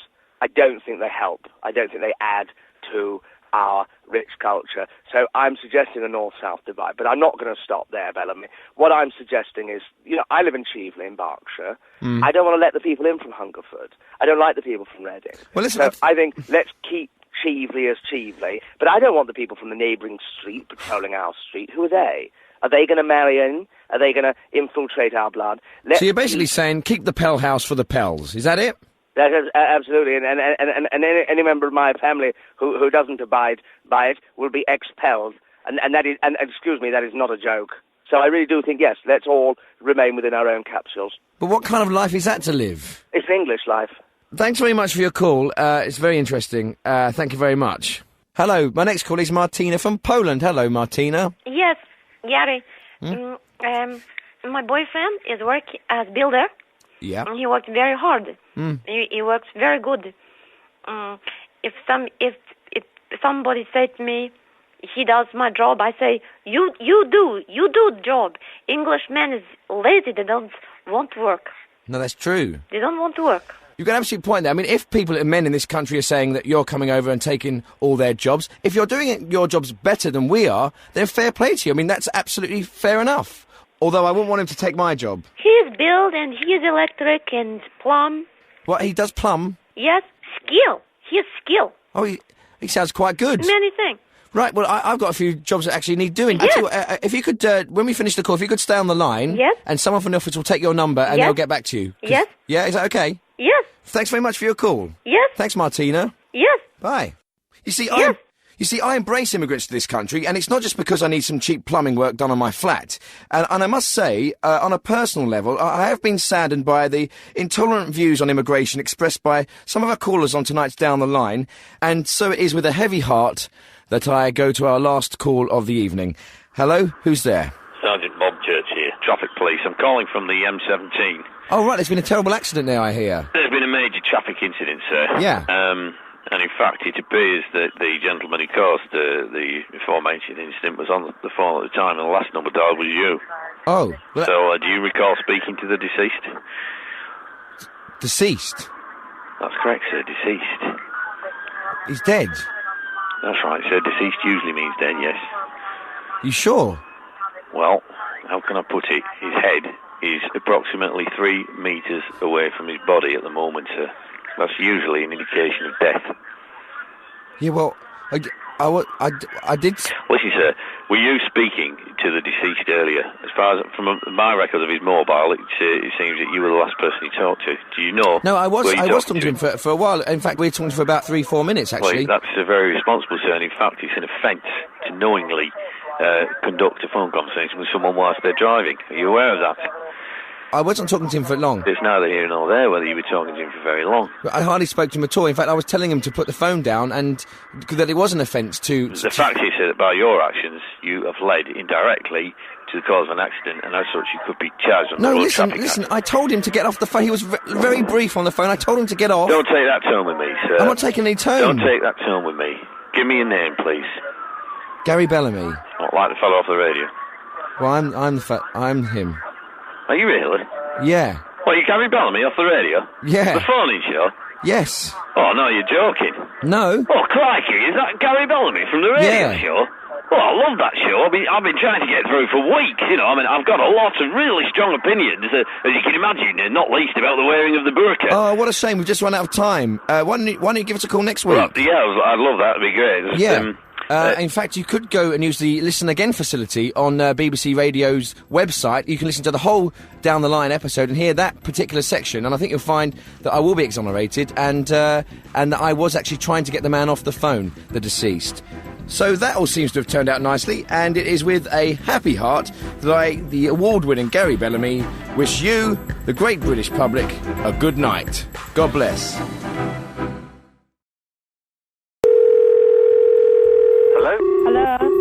Hello. Hello? Hi, it's me, Gary Bellamy. Welcome to Down the Line on Radio 4. Why not give us a ring on 0800 068 7060 or email us at downtheline@bbc.co.uk. Cosmetic surgery, has it gone too far? Facelifts, tummy tucks, breast implants, and now facial transplants. So what do you think? Would you really like somebody else's mush instead of your own? And if so, who? If you had the choice, who would you like to look like? I'd quite like to look like Hugh Jackman. personally, and Michaela quite likes the look of him, and I think the combination of my personality and his features, you've almost got the perfect man. Give us a call, 0800 068 7060, and email down the line at bbc.co.uk. And would you really care if 500,000 people died on the other side of the world? I mean, come on, really, would you? If it wasn't for all this 24-hour news and sensationalist front-page stories, we'd probably never even hear about it. Have we got things all out of proportion? Call us and let us know on 0800 068 7060 or email us down the line at bbc.co.uk. OK, let's go to the phones now and take our first call. And it's from Serena O'Neill in West London. Hello. Hi. How you doing? I'm doing really well, thanks. I was just ringing up about cosmetic surgery. Yeah. The sort of idea of cosmetic surgery. I think it's really wrong that we can do all these kind of face plants, completely change ourselves. I mean, if my friend came up to me with a new face and said, "Hi, Serena, it's me, Charlotte," I'm going to be like, "No, it's not Charlotte. That's not you at all. It doesn't look like you at all." But, I mean, can you imagine if your friend came up to you and said, "This is me, here, I'm with a new face," that's just wrong. I mean, I understand that sometimes the skin, all cosmetic surgery is for a good thing. I mean, I've got a friend who had a motorbike accident, He went across and fell off his motorbike and skidded all the skin off his, the tips of his fingers. Oh, that so he sounds lost all the skin, and they had to do a graft skin transplant from his arm to the tips of his fingers. And so now, actually, it's quite funny. He has hair growing from the tips of his fingers because it would his skin come from his arm, and he has to shave his finger every so often. That is I really bizarre. don't understand, in other ways, why you'd want to change your face. If you're very ugly... If you're very ugly, I suppose. Mate, Actually, I do dread those people. You wake up and you think, good Lord, if I look like that, I wouldn't go out. I mean, I do actually dread them. And I suppose if I did look like that in the morning, I would consider having a face, or possibly, if I had the chance, though. Actually, it's quite expensive, so I probably would choose something else. Probably have like a boob job or something else like that. I mean, what would you do if your girlfriend got a boob job? What? Sorry, what was that?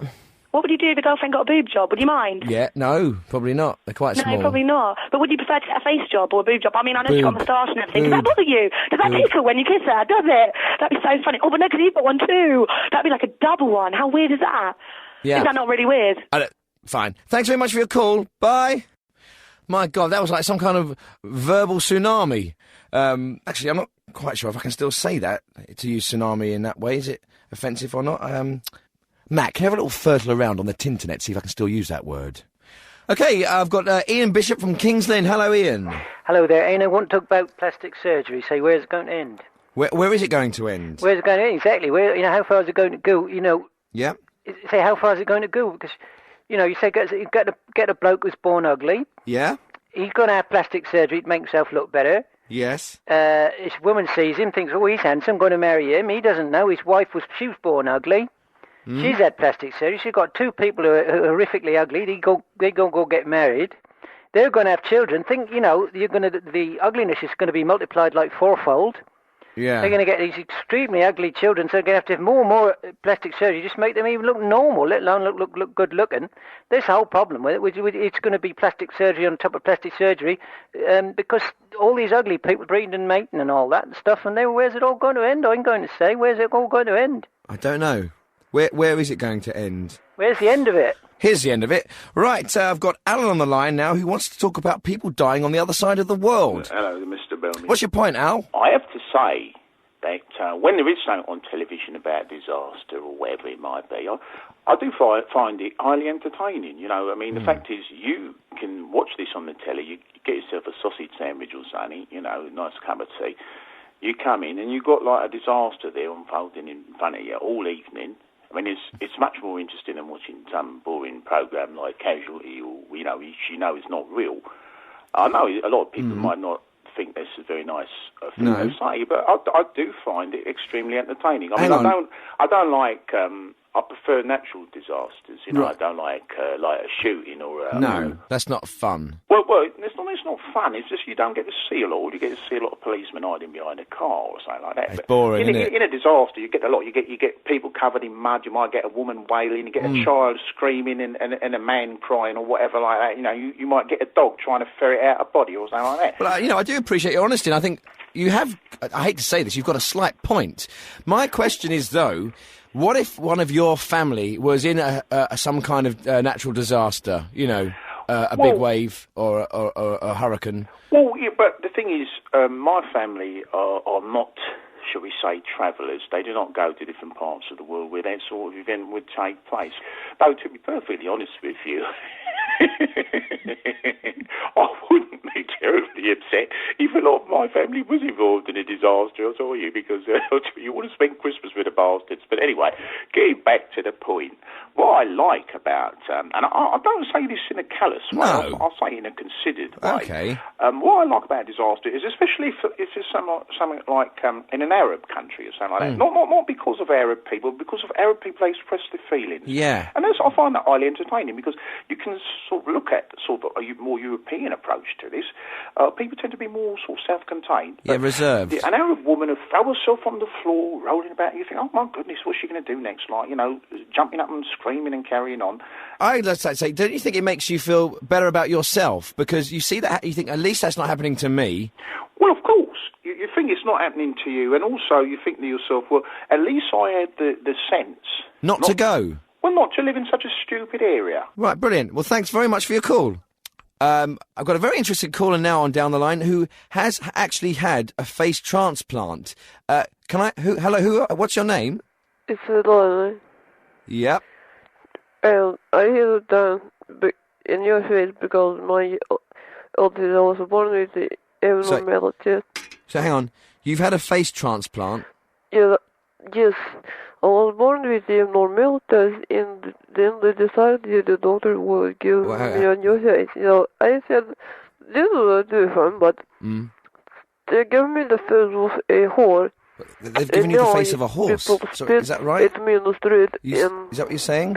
My life is miserable. What? But they gave me Sorry? The face of a horse. Oh, a whore! Oh, right, they've given you the face of a whore, right, and have they done a bad job? I can't really hear you very clearly. Is your mouth in the right place? I think so. Did they put your lips in front of your teeth? You're laughing at me. Do you not think I've been through enough for it? You're laughing at it. I'm not laughing. I could hear you sniggering. Not sniggering. I just can't. I find it very hard to understand you. But the detective, I think this is kind of outrageous. It's disgusting. Look, I get people laughing at me in the street. I don't expect to be laughed at on the radio as well, because this is the cruelest blow. That is awful. I make out from that call that she had a face transplant of a prostitute, and now she gets spat at in the street. I mean, I do wonder about people's attitudes sometimes, and it makes me very, very sad and a little bit ashamed, to be honest. Right, my next caller is Midge, and he wants to talk about people dying on the other side of the world. Hello, Midge. Hello, Gary, how are you? Yes, Midge here. Hello, Midge. You all right, pal? I'm fine. Why are you whispering? Talk up. Well, I'm on a train. Oh. I'm on a question, you know. Okay. You're not allowed to actually use my mobile. Well, so I'm having to whisper. Okay, fine. Right. Okay, well, what's your point? Folk are looking at me in a funny way, guys. Well, look, why don't you move to another part of the train? I'm losing my seat, guy. Right, well... See, now, I fear there's a chap coming over to tell me I have to terminate my call. What does it, pal? I'm not sorry, I'm on the phone to the award-winning Gary Bellman. Carriage, you put that away, please. Aye, fair enough. I put that f***ing heat on you, you wee poofter. Thanks for your call. Okay, my next caller wants to remain anonymous. No name. No name. What's your point? I'd like to make a point. You don't have to be a surgeon to give someone a face transplant. In my neck of the woods, it's called the Chelsea Smile. All you need is a razor blade and a passing nonce. Thanks very much for your call. Next caller is Urquhart Voller. Hello? Good day to you and greetings. Greetings. Talking this matter when people are dying on the other side of the world, do we care or in our heart of hearts? Yeah. Well, I can understand that perhaps in the way that we are alienated and removed from one another, but in the larger picture we are all one. And that if one section of the people is hurt in one part of the world, it is part of me that is being hurt. Not really, though. Yes, it is like perhaps losing a limb or not really. A very important finger. It's not really like that, though, is it? For those of us who are sensitive enough to experience this, it is. It is no, like it's not. a mini death. Right, I'm cutting him off there. See? Didn't feel a thing. Okay, who's my next caller? Hello? My name is Thomas Ledbury. Right. I'm from Aldershot, and I would like to ask you, why haven't they invented a proper robot, like in the films, a silver robot which works as a butler and sleeps in the evening when you turn him off and he helps around the home? Why? I don't know. Why haven't they? Well, I have no idea. I'm a child. Yeah, you're not really a child, though, are you? No. Right. Matt, can you please try and screen these calls a bit more effectively, yeah? It's hard enough being interested in the ordinary callers, let alone people like that ringing in. When this show works, it's great, yeah? But, you know, when it doesn't, I find these people quite irritating, to be honest. OK, who's our next caller? Hello? I don't like to give my name out. Oh, right. But I think you know I am. Yeah. Talking about people dying on the other side of the world. Yeah? A lot of these people are ringing in with their opinions. You don't know what they're talking about. No. I have literally driven a van packed full of explosives into a bunch of people on the other side of the world. Kaboom. Why would you want to send a load of explosive into I come from a military background. That's what I do. Listen, I was trained to kill. I'm not a peacer. I'm a killer. The British Army's not trained to peace. We're trained to kill. I'm a killer. I am a killer. All right, and you're proud of that? Of course I'm proud of it. Member of the British Army. Keeping people like you safe by killing around the world if we have to. All right, some of you pussies in your radio land you won't know how to do. All right? I do it. I put my life on the line. I blow people to pieces for you. Goodbye. Thanks for your call. OK, I've got Mr. Fenwater on the line. Hello, Mr. Fenwater. Hello, I'm a practicing surgeon. I'm ringing up. But there is a hierarchy that exists within the world of surgery. I thought I'd run them down for you. Would you be interested in that at all? Yes. Right, OK. Well, unsurprisingly, at number 1 is the brain surgeon. The brain surgeon is followed by the ophthalmic surgeon, who, in turn, lords it over the nerve specialist and neurological surgeon. It's followed closely by the heart surgeon, and backing him up, as it were, is the lung specialist. Below him, where I come in, my specialty is pancreatic surgery. And in the surgery hit trade, as it were, at number 7 is the gynecological surgeon. Below him, in turn, is the liver specialist who bosses it over the orthopedic surgeon. And every single one of those fellows looks down upon the cosmetic surgeon. The cosmetic surgeons really are the mongrels of the surgery world and are only a notch or two above the tree surgeon. Thanks very much for your call. Thank you. Well, I've learned something new there. The Surgery Top 10. And a lot of people have accused this show down the line with me, the award-winning Gary Bellamy, of dumbing down Radio 4. Well, that was a very interesting and educational call. Now, I don't live in a vacuum. I check the Radio 4 message boards, and I know some of you are very opposed to Down the Line. Many of you feel that the opinions aired on the show are puerile, but we reckon that they are a genuine reflection of the views of a large cross-section of the great British public. Far from dumbing down Radio 4, we feel that Down the Line sets the agenda for difficult and meaningful discussions on such issues as race, religion, and urine in toothpaste. So why not give us a ring? 0800 068 7060, or email us at downtheline@bbc.co.uk, or even leave a message on the message board and tell us how great you think we are. Because you know what? Sometimes it's nice to read some compliments. And it's not just me that reads the message boards, it's also the big wigs and the bosses at the BBC. And we are waiting to hear about a third series. So why not say a few good things about Down the Line for a change? Even if you don't like it, ring in and say you do. OK, I've got David Raven on the phone now who wants to talk about plastic surgery. Hello, David.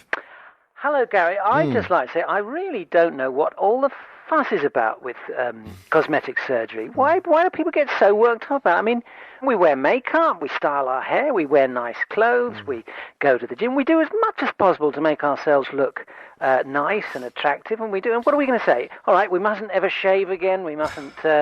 So what, you know, someone's noses, they don't like the nose, it makes them lacking in confidence. What does it really matter if they want to reduce it? Why does everyone get so upset about cosmetic surgery? Gary? Yeah, sorry. I wasn't really listening. Huh. Cosmetic, yeah, you're talking about cosmetic surgery and things, yeah? Sorry, it is difficult sometimes. And sometimes I'm not just interested in the subjects that people are talking about. I mean, I've got my own problems.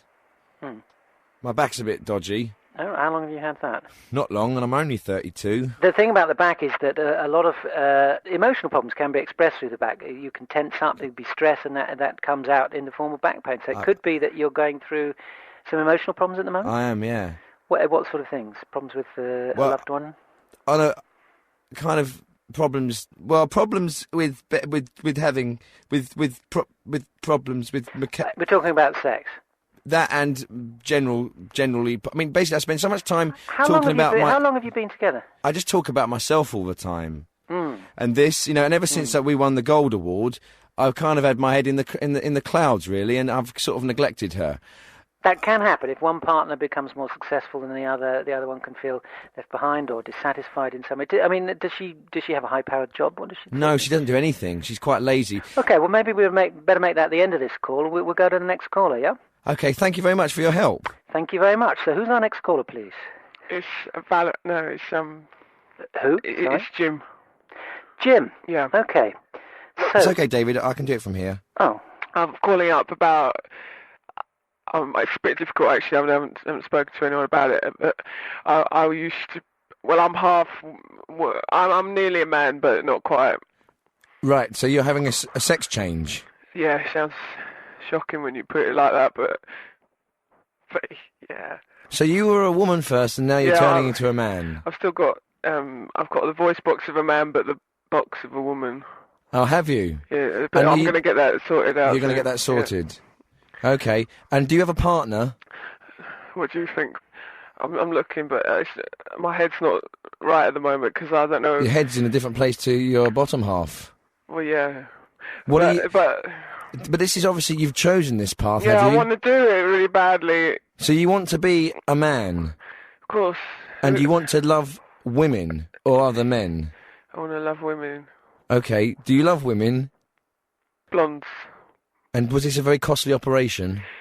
Well, I was going to wait on the NHS, but I couldn't. I just had to get it done. So I spoke to a friend who knew some people. And do you have your family supported you through this period? No. No. Are they ashamed of you? Yeah, all right. Don't you say it as well. Everyone says it. I'm really sorry. What's to be ashamed of? I'm going to look great. I'm really going to look great. Well, why don't you call in when you've finished? When you've done it, why don't you call in when you've finished, when you're fully done? Yeah, well, it might... Yeah, okay. All right, well, thanks for your call. What's your name again? It's Jim, but I'm not sure if that really suits me or not, but... Depends on what you look like when you're finished. I'm gonna be pretty manly. Take care, thanks for your call. Okay, I've got Khalid on the line. Hello, Khalid. What is point plastic surgery? What is the point? Well, the point is, if you've got a disfigurement or you're not very happy with yourself, you can get corrected and be confident and happy. What is point? Happy, confident. What is point? Well, to be happy and confident... What is point? You're a miserable sod. Okay, I've got Kenny Hoggo on the line. Hello, Kenny. What's how you doing, mate? All right? Yeah, fine, thanks. Seeing players, right? They let their country down. Every one of them. They let their country down. They should be ashamed of themselves. They should draw the curtains, they should shut the doors, and they should sit there and think what they have done to the people of this country. Yeah, but listen, the World Cup was quite a long time ago now. Surely, we're moving on from there, and this isn't really about football.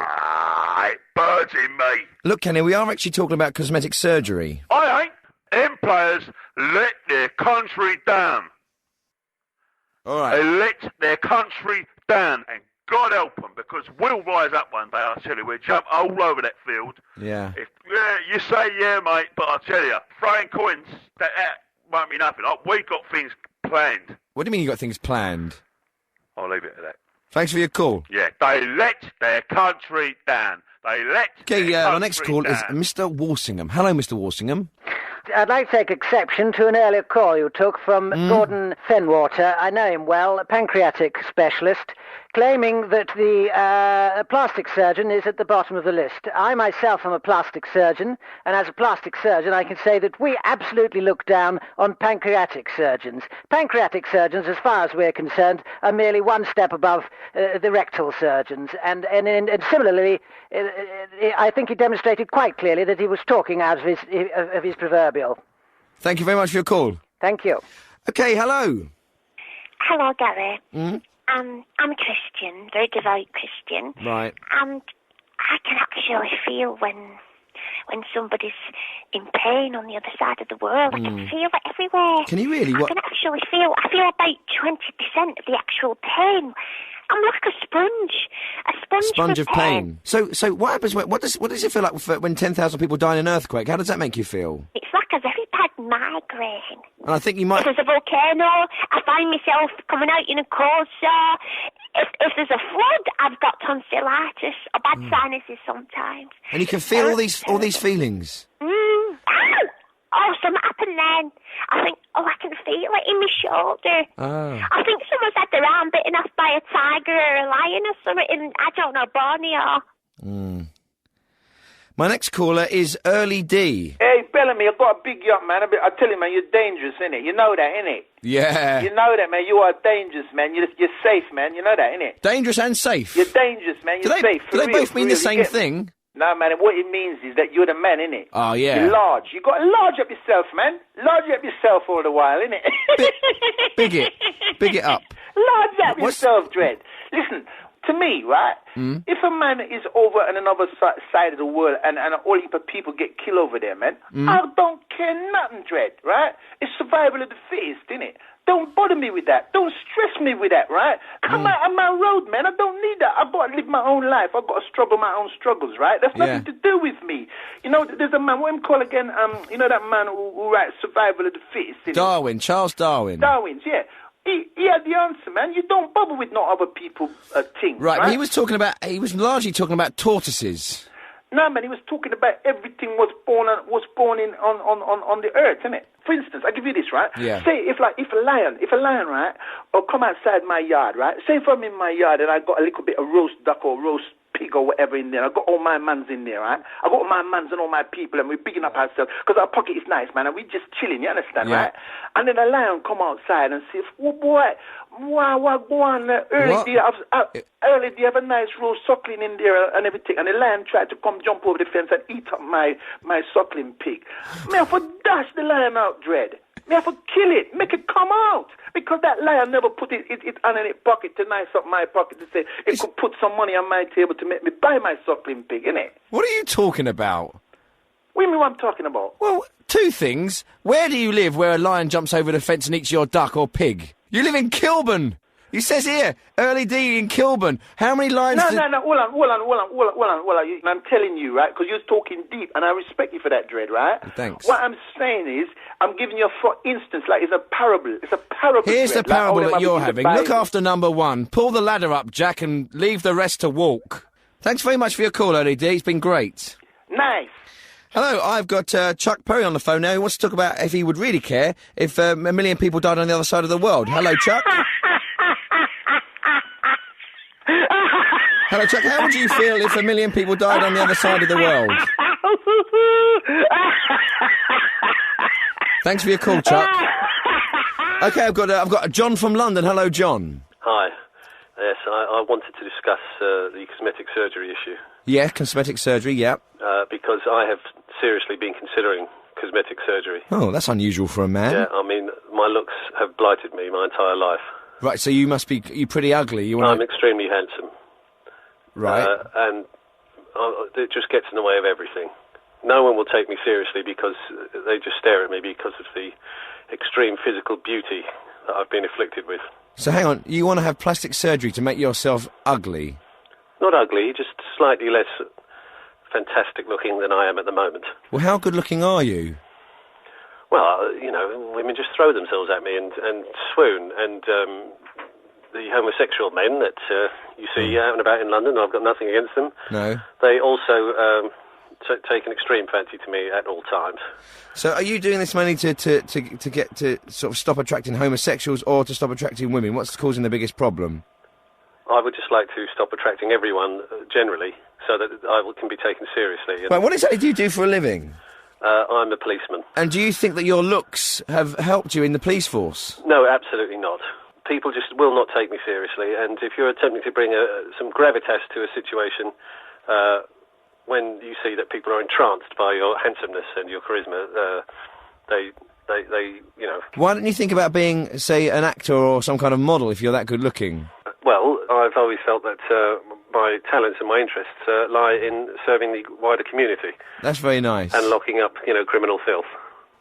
And it must be, I mean, it must be very difficult for you on a Friday night, for example, when you've got all those drunk men and women out there on the streets and you looking so handsome. I mean, how do you keep them off you? I have sometimes adopt a variety of disguises, but obviously the basic police uniform doesn't allow you to too much in the way of customising. Have you spoken to anyone yet about this surgery you're going to be having? Yes. I don't think maybe a surgeon would be that sympathetic to you. You know, you've got what everyone wants, yet Well, the thing about cosmetic surgery, as you know, it's elective surgery, and if people are allowed to have it to subjectively make themselves look better, I think I've got no reason why I should not be allowed to do it to make myself look slightly worse. Right. And, you know, when they perfect penile surgery, I shall probably have that done as well. What, have yours reduced? Yes, of course. Yeah, you're making a lot of people very jealous, I would have thought, out there. Well, you see, I have never had my condition taken seriously as long as I've been alive. Do you have children? Yes. Are they good looking? They are, but I did carefully pick a rather ugly wife so that the children wouldn't be quite as handsome as me. But it's a mixture of the two of us. Oh, it's a mixture of the two? Yeah. OK, well, listen, thanks very much for your call, John. It's been fascinating. You're welcome. Thanks, John. Bye. Bye.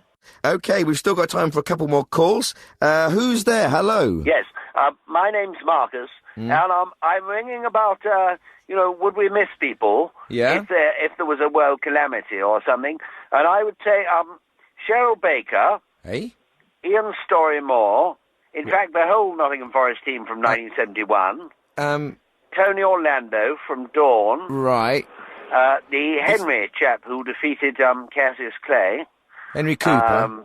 Cooper, that's the man. You didn't defeat him. I don't think we've missed any of them. No, but listen, we're actually talking about not individual people who you want to be killed, basically, is what Well, you're saying. I don't think we'd miss them if they were killed. I mean, we'd all be very sorry, but if they were killed, I think they've made their contribution to humanity. Fine, but what about the millions of people who might die in some kind of hurricane or tornado or tsunami on the other side of the world? Well, would they have played for football teams?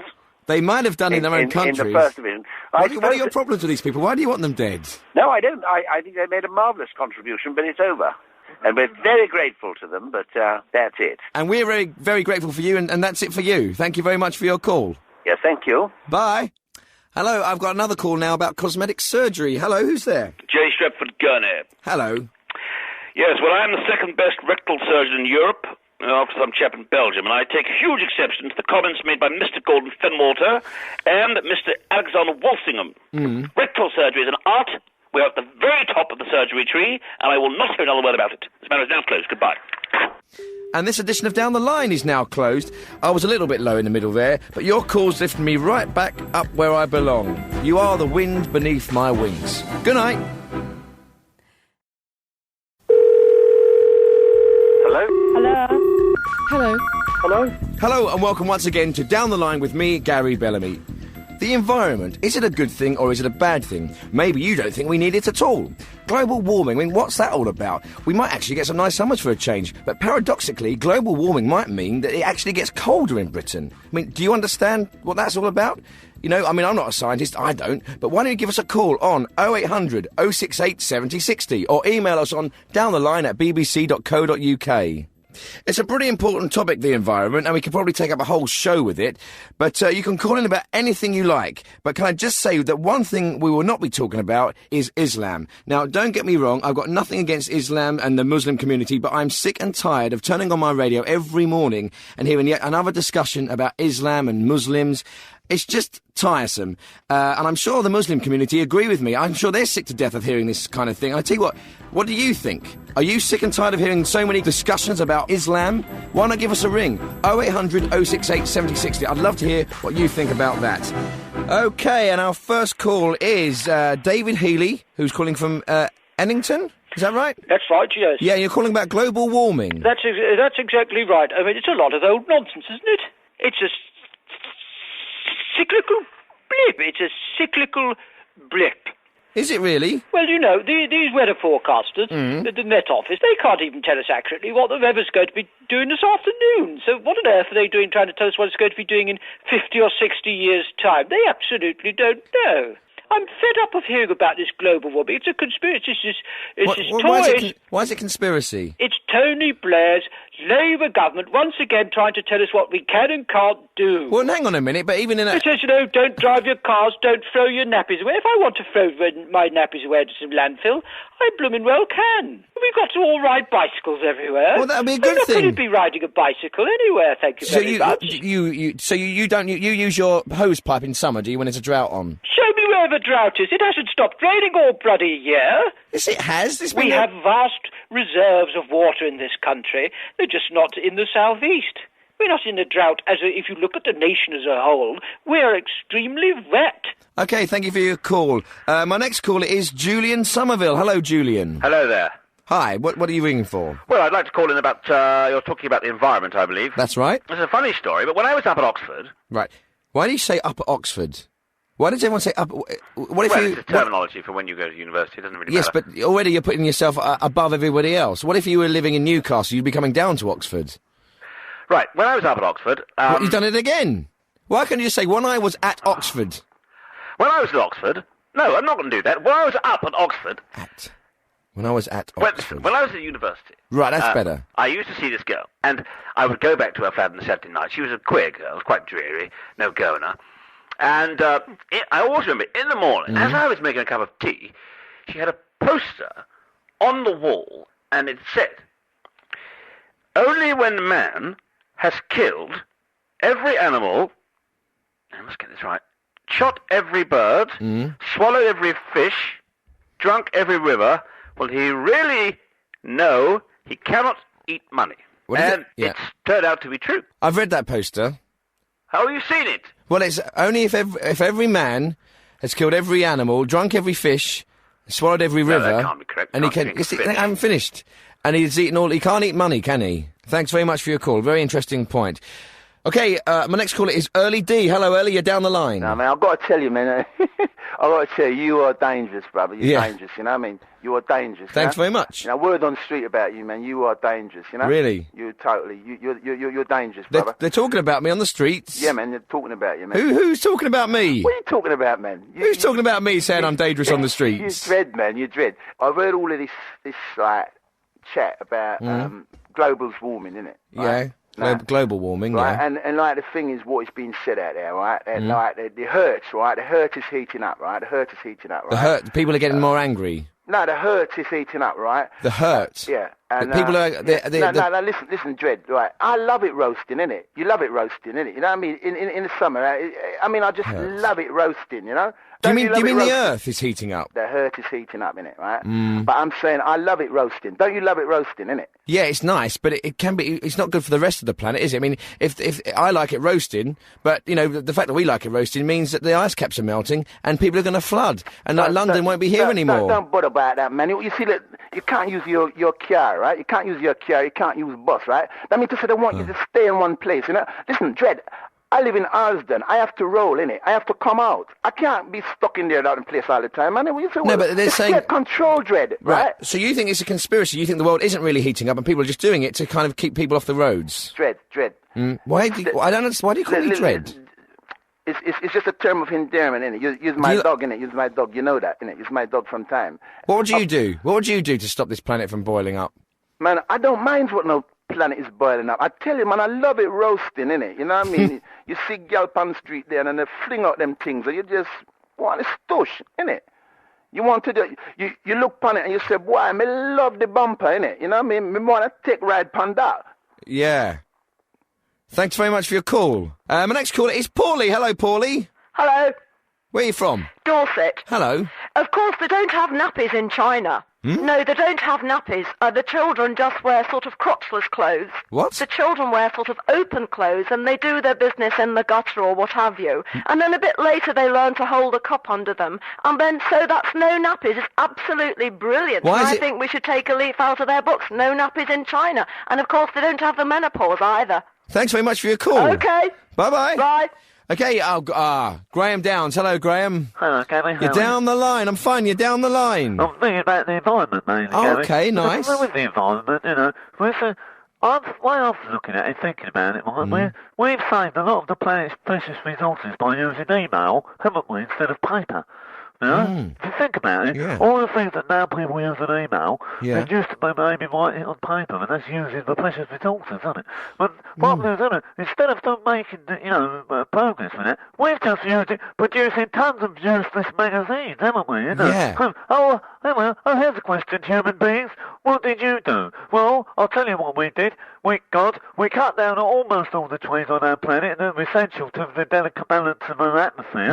And we produced... Guess what we came up with? Heat magazine. Yeah. What is Heat magazine, then, humans? Oh, it's a magazine that likes celebrities with cellulite and things. Yeah. You know, and the technological advance could help the planet. And then it seems that we instead, though, we produce a load of rubbish. I can't make one other point. Of course. I'm not saying this time there's anything to do with the foreign boys, either, because I think we're all as guilty as each other, actually, Gary. It's a worldwide problem. I can't make another problem. Okay, I've got Mark on the line. Hello, Mark, you're down the line. Oh, hello, mate. Hello. I was listening to that bloke just a minute ago. You've both got it totally wrong, right? The quote is, only when man has killed every bird, eaten every animal, and sucked the juice out of all the trees, will he realise that he cannot eat money. And believe me... The juice out of all the trees? Yeah. There aren't any juice in trees. Oh, man, listen, what do you think sap is, then? I don't get... Well, okay, there is juice in a tree, but I don't think that's not the point. I know there are juices in trees. Juice is not like literally juice, you know, like, it's like juice, it's like a spiritual, it's like a use, you know, like that stuff. What? Like a use, you know, like that stuff you have, like, surrounding, like, desserts and that. That's custard. You don't get custard in trees. You're talking nonsense.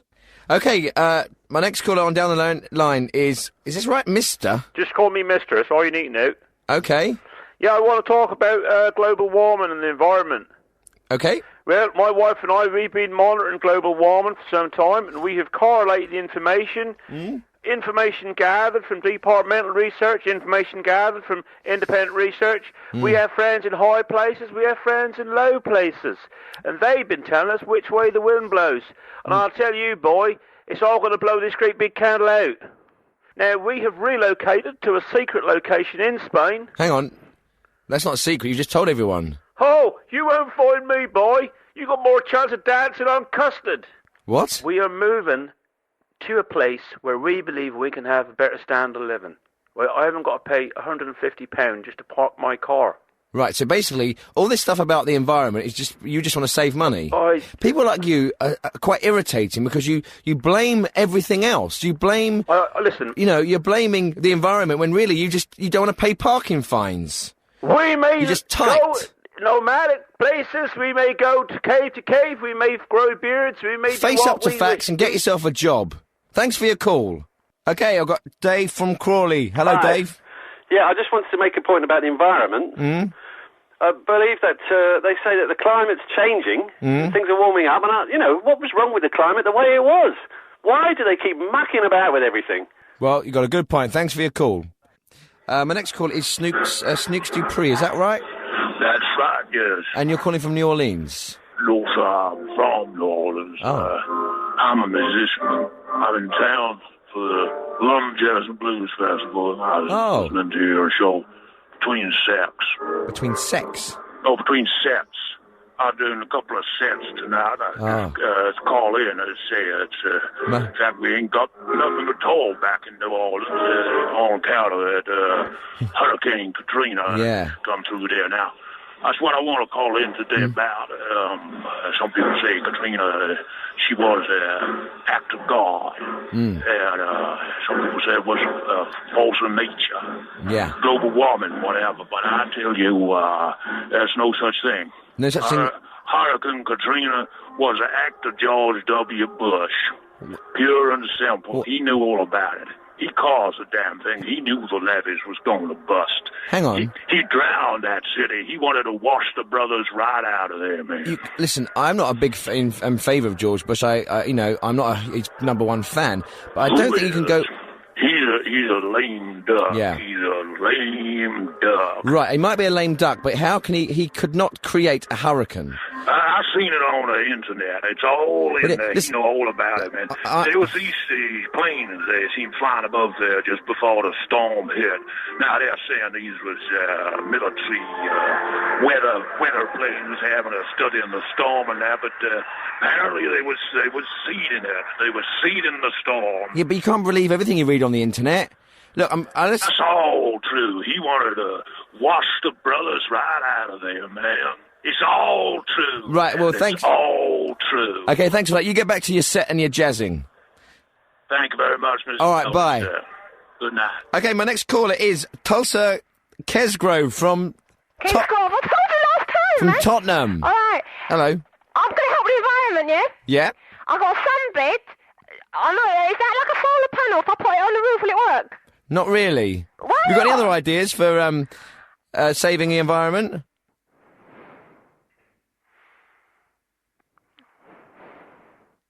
No. Thanks for your call. My next caller is Professor Tom Wiley. Hello, Tom. Hi, good day to you, Mr. Bellamy. Hello. Yeah, I am a practicing arborologist. Oh. Yeah, that means I have an infinite knowledge of all things that pertains to trees.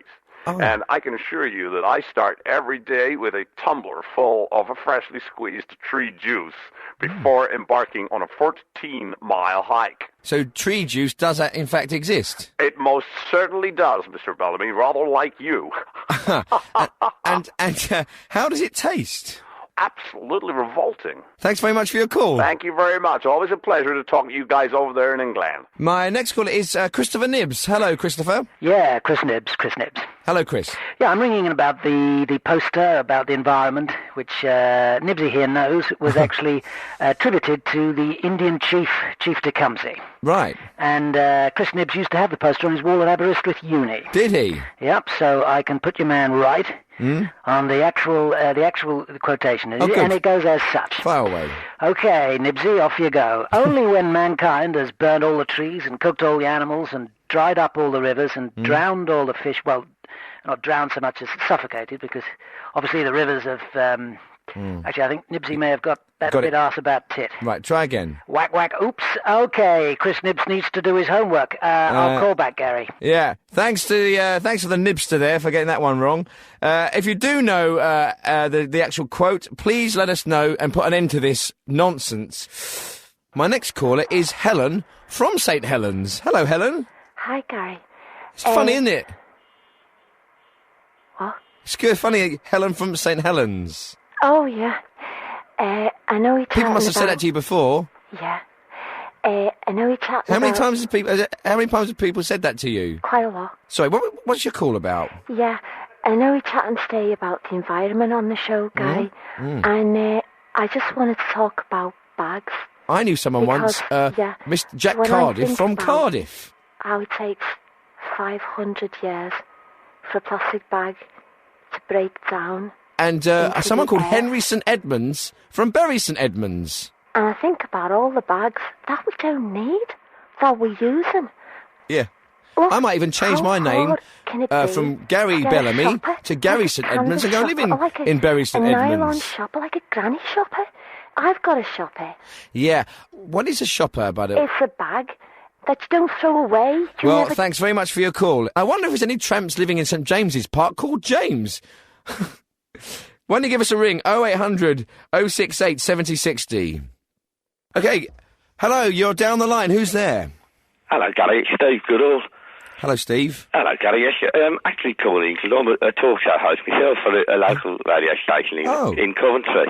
Okay. And I've got a funny reputation, haven't they, people who ring into phoning shows? People say that they're like a little bit queer, you know. Yeah. I'm talking, you know, I'm using the word queer in the old-fashioned sense, you know, like strange or odd, not like the modern bum bandits. So what was your show? What did you say? They're bum bandits, aren't they? You can't say that. Why not? You can't say those words. Well, I can say those words, can't I? Because it's a free country, isn't it? I should be allowed to express my opinion. Yes, you can, but not to the detriment of... Why not?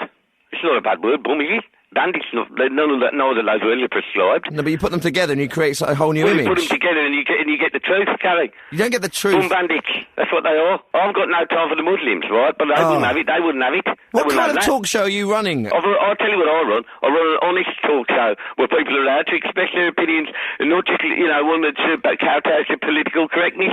Right. You sound like you're running the BNP, my friend. Listen, I'm not a member of the BNP, actually, but I think that, some of the things they say are quite sensible. Have you quite finished? If you listen to what I said also, you'd have heard a bit of tacit support for the Muslim community, especially with regard to the bum bandits. Look, enough of that, right? Thanks for your call. Thanks very much. Okay, down the line, 0800 068 7060. Hello, Peter. You're down the line with Gary Bellamy. Hello. Oh, hello. What are you doing? I'm doing fine. What are you ringing to talk about today? Well, I'm phoning in about the trees. Yeah, what about the trees? There's a lot of diseases in the trees of London, right? Yeah. Hello, James. All right. There's a street called Tavistock Road. Is it Tavistock or Tavistock? I don't know. Haverstock. I think it's Tavistock. It's up in NW3. It's Haverstock. Yeah? Is it Tavistock? Yeah, it could be Tavistock. It might be. I'm not sure. We'll get someone onto it. We'll All right, find yeah. out. But what it is, you've got you've got these big, beautiful houses along Haverstock, and it's very leafy. I think it's Tavistock. Is it Haverstock? I think it might be Tavistock. Yeah, I think it could be either Haverstock or Tavistock. I'm not sure. Okay, why don't you find exactly what street it is and then get back to us, yeah? Okay, good. My next caller is Jacob. Hello, Jacob. Hello, man. Hello, Gary. How you doing? Oh, good, thanks. And you're ringing to talk about the environment? You must talk about global warming affect Yeah? all of mankind. Polar ice caps melt and the liquid of the earth bubble and rise. Yeah. Soon Noah must reach with the Ark number 2, brand new. Get all the timber, the 4B2, the 3B4, the 6B5, the 2B1. All the animal must come upon the Ark, the lion and the lemur, the camel and the cat, the beaver and the bullfrog, Yeah. the Komodo dragon plus the bonobo monkey. Even the unicorn must come. And the Furby, the gremlin, but the gremlin must remain dry. But him bring havoc upon the Ark. But you might ask me, who is Noah? Who is Noah? Noah is David Attenborough.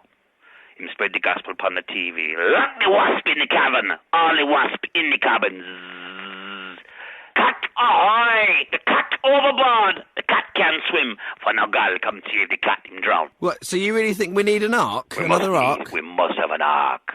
For the flood come to New Orleans. For all the sinners wash away. For the warning once. We not warn twice. We must build the ark with all the timber. The 4B2, the 3B4, the 1B6, the 9B2. Yeah. Okay, good point there. Thanks very much for your call, Jacob. Okay, here's a caller with a lovely name. Renee Evans. Hello, Renee. Thank you, Gary. I'm a bit angry, to tell you the truth. I recycle, right, as we're supposed to. I do not fly, ever. No. I go on coaches. To be honest, I've got a bit of a miserable life. Well, what can I do for the environment? What can I do for the environment? Never mind what I can do for the environment. What has the environment ever done for me? Well, it's supported your life and provided you with... No, that was the electricity company. What are you talking about? Now, hang on, but... What has the environment ever done for me? Well, if everyone had your attitude, this planet would be up in blooming smoke. Really would. I don't care. I do not care anymore. Now, right, it's me time. The globe can fuck off. Well, thanks very much for your call, but I think you should have a good think about it, right? Because people like you you're selfish. Who's our next caller? Hello? Hello there, my name is Rusty. Hello, Rusty. We're not concentrating on the wrong things. With all this talk of Noah and the Ark, we're not forgetting the Blessed Virgin Mary, the little children's faces, the flying dove, the high-arched peak of the churches. Yeah. We're not forgetting the wonderful things in the world. The flowers in the sun. Are you religious? No. I'm just a bit imaginative. But I believe in the wonderful things of the earth. Sweets. Thanks for your call. Okay. Who's our next caller? Hello? Oh, Gary, hello. Hello, who's that? It's Sandy. Hello, Sandy, all right? Oh, Gary, I don't know what I'd do without you. Oh.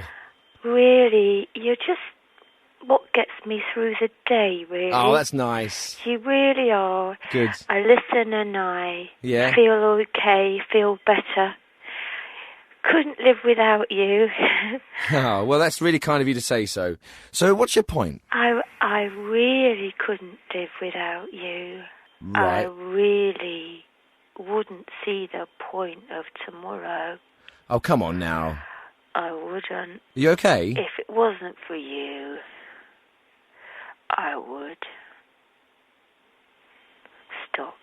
Now, I hope the BBC are listening to this, because it just goes to show how important Down the Line is to so many people. And if they don't commission a third series, they will have blood on their hands. And while I'm on the subject, I still haven't heard back from them about my proposal for a new current affairs series in which I interview major political figures called For Whom the Bellamy Tolls.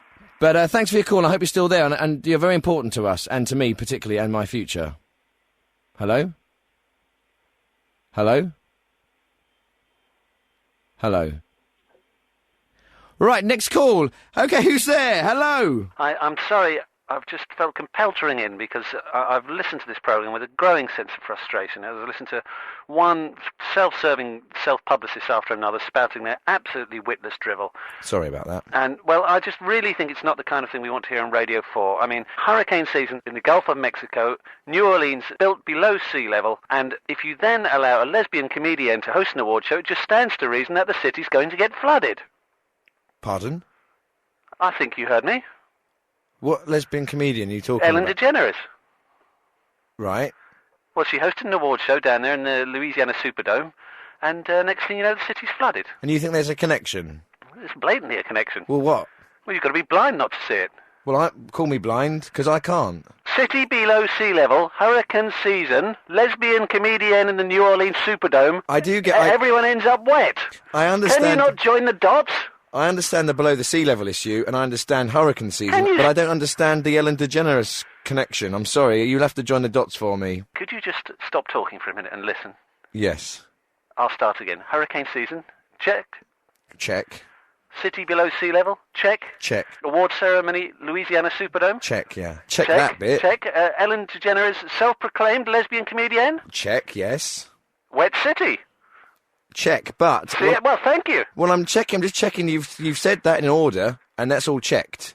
Yes. But the connection between her hosting this award and the flood, no check. And that's the bit you dispute, is it? That's the bit I dispute. That's not checked. Well, if you refuse to believe the evidence when it's shoved right in front of your eyes, I'm afraid I've got nothing more to say to you. Fair enough. Okay, we've just got time for an email here from Peter, who rang in about trees. There was some confusion about whether he was talking about Haverstock Terrace or Tavistock, and apparently it was Fitzroy Avenue. Keep those emails coming in down the line at bbc.co.uk. Okay, my next caller is Sherry. Hello, Sherry. Hello. I was ringing up about the poem on the thing everyone's debating. I thought I'd put a stop to it. It goes as so. Once you've eaten all the birds, once you've seen all the fishes, once you've danced with the wolves, you may eat all the money. No, it doesn't. Thanks for your call. Okay, down the line, it's Chuck Perry. Hello, Gary. Hello. What are you ringing up about? The environment. All right. Does it make you laugh, though, eh, Anything to say? Global warming. What Stephen Hawking says. Global warming. Thanks, Chuck. Thanks for your call. Thank you. Melted ice caps. Yeah. Thanks, Chuck. Right, next caller. Hello. Hello, my name is Anthony Bonds. Hello, Anthony. Are we seriously to believe there is a direct correlation between whether or not, regardless of their sexuality, weather systems will appear due to the performance of certain performing artists? This is my point too. I agree with you. We've got a sensible person when on. Elton John plays the sands in Las Vegas, there's a snowstorm? Are we to believe that if the communards reform, there'll be a second ice age? It's absolute poppycock. I'm astonished that this show is even happening. Oh, thanks very much. Where on earth do you get your callers from? Right, my next caller is Georgina Swale. Hello, Georgina. Hello, Gary. Hi. I was listening, and the rhyme, the poem that you're wondering about, I've got it on my desk diary right beside me. I wondered if you'd like to hear the real version. Please, thank God, let's put an end to this poem debate. Okay, here goes. This is what I've got written. Only when the last tree has died, and the last river has been poisoned, and the last fish has been caught, will we realize that we cannot eat money. You sure that's right? Yes, I've read it back. That's definitely what it says. To be honest with you, it really didn't sound very good. I mean, some of the things that other people were saying earlier on were better than that. I preferred to sucking the juice out of the trees. I'm only trying to be helpful, Gary. Well, thank you very much. You've been very helpful, but very boring. Hello, who's next caller, please? Hello, it's Maggie. Hello, Maggie. I'd just like to say that one time I went to a concert in Glasgow, and it was like Paul Daniel did the show, and then afterwards it rained for about 2 days. Yep. So, just referring to your earlier call, that I think there could be some truth in that. That's all I've got to say. OK, thanks very much for your call. I've got Khalid on the line. Hello, Khalid. What do you want to talk about? What is point? Global warming. What is point? Well, there isn't any point. I mean, we're not doing it deliberately, are we? What is point? Indeed. What is the point of carrying on, Khalid, as the world hurtles to hell in a handcart? Well, there is a point, Khalid, because there's always hope. Yeah, and Radio 4 embodies that hope. You know, there's not a lot wrong with old Mother Earth while we've still got Woman's Hour, Desert Island Discs, You and Yours, Pick of the Week, Book of the Week, Front Row with Mark Lawson, and Moneybox Live. Actually, Moneybox Live is a bit dull. We'll see you next week. Good night. Hello? Hello? Hello? Hello? Hello and welcome to Down the Line with me, Gary Bellamy. And this is the last programme in the series, so let's make it a good one. Education, education, education. Tony Blair thought it was so important he said it 3 times. Well, I think it's more important than that, and I'm going to say it 4 times. Education, education, education, education, education.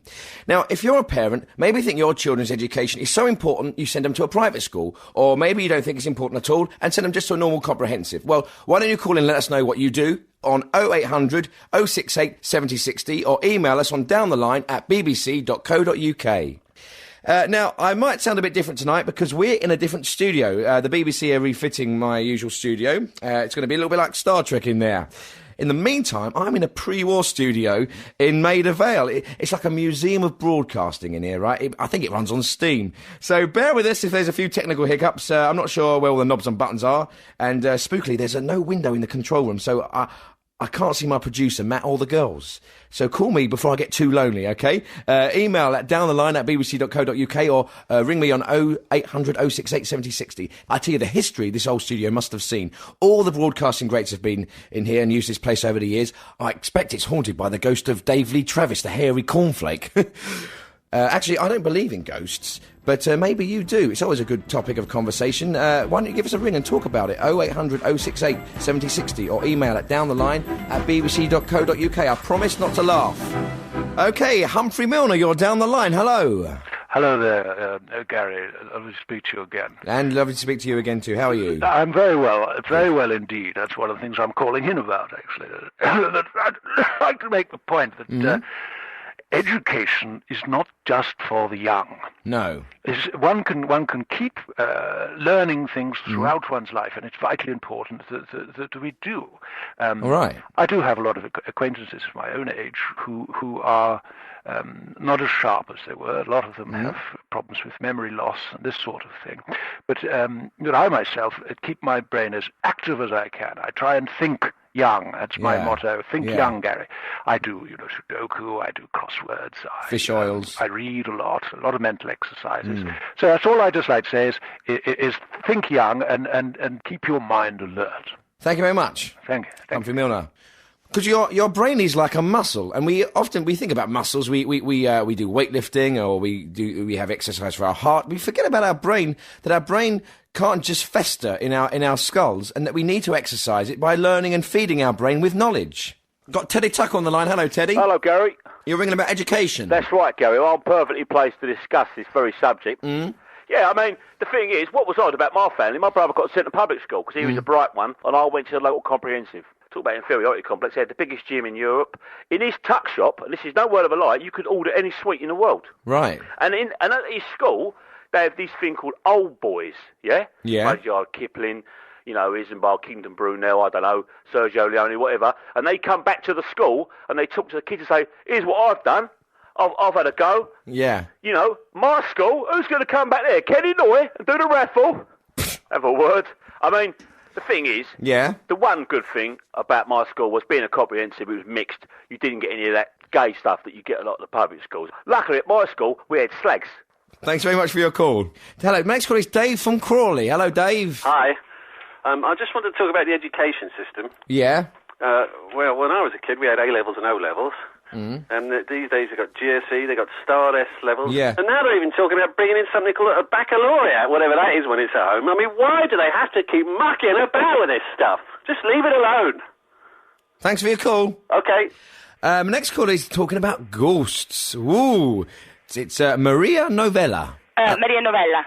Yep. No, Maria Novella. Yep. Hello. No, it's that you say the Maria Novella, and it's Maria Novella. Oh, Maria Novella. So, what I want to say... Hello. How you doing? Very good. You're doing my accent. Yes. No, I've been living in England for 14 years, so I don't think it's so big, my accent anymore. All right, okay. Okay. So, I am a crystal... I am a crystal. So you're talking about ghosts? No. So, now listen. For the ghost, they are... I am a crystal reader, also tarot, and... the ghost is always coming to your house to say something from somebody who died or dead. Yeah. You know, and that's... Not everybody see ghosts. No. And they're not seeing them unless there is some message from somebody you love. Yeah. They have a message that they have been sent for to bring to you. Do you think people want to see ghosts and hear the things they want to hear and they don't really exist? No, it's not about want. What is important is you open yourself very wide to the message that the ghost person has for you. Have you ever seen a ghost? Of course, I've seen plenty. Can you teach a ghost foreign language? Well, they have international language, usually, the ghost, and... Like Morse code? No, it's not like Morse code, because that is like beep, beep, beep. This is more like ghost language, and... Can you do a bit for me? Talk about ghost language. Ghost language, for example, is like it's a little bit like African singing. Never mainly. heard it. Never heard anyone talking ghost. No, because you don't have ghost in your house. Maybe message for you is not so important. Listen, I'm getting a message. still. I'm getting a message. Do you know what it's saying? No. End of call. Thanks very much. Porca miseria, guarda. Hey, look, I said end of call. Listen. Look, okay, ignore her. Down the line, we're going to go to another call now. We've got Jeff Leopard. Hello, Jeff. How are you? I'm not so bad, mate. How are you? I'm good. What are you ringing about? I'm a teacher, Gary. All right. We get, a lot of people give the young kids these days a lot of bad press. Surely, well, I have to tell you that I'm a teacher and I love every minute of it. Good. Every aspect of my job. I feel privileged, and it comes with a great deal of responsibility as well. What do you teach? I teach geography, Gary, and also a bit of mathematics. And, the nurturing of these young minds is perhaps, the most wonderful thing a chap can do, like. Tell me, do you think teaching is different now to what it was when... How long have you been teaching for? I've been teaching for 27 years, Gary. Everyone thinks children got worse. Is that true? Are children worse behaved? I'm not so sure about that, Gary. No? I think they're about the same, really. You get the good ones and bad ones in every bunch, don't you? You get Of the course. lot, you get the bad egg. Right? Yeah. No, I don't have any trouble. They really like me. They like me, Having said that, some of them are buggers, Gary. Sometimes the fear overwhelms me and I'm sick. Right. Why is that? I get gripped by the fear.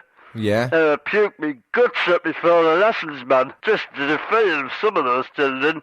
They're terrifying. How do you function? It's been sickly. My dad's a teacher. Oh, yeah. And now he's moved to Thailand. He teaches in Thailand. And he finds the kids that they really want to learn because they haven't got the education system we have here, I'd give me our teeth to teach in Thailand, Gary. All right, thanks for your call. Do you think you could get us a job out there, like? Okay, my next caller is Hugh Durdbridge. Hello, Hugh. Hello, Gary. Hello, Hugh. I'm ringing in. I get absolutely livid. This old cliche that's always trotted out about public schools being a hotbed of homosexuality. This is absolute nonsense. I went to public school. Many of my friends and family went to public school, single-sex schools with boys. And yes, you have no access to girls. And therefore, what do you have access to, then? Well, other boys. So, there's a lot of raging hormones going around, but these are male hormones. You mustn't make the mistake to think there's anything effeminate or homosexual. Male hormones, one needs a release, and it may be that one uses another boy for that release, but that doesn't in any way make one a homosexual. There is a distinction, and one must make a very clear distinction between buggery and homosexuality. They're two very, very different things. Right, but they do go hand in hand, don't they? If we very often did, yes.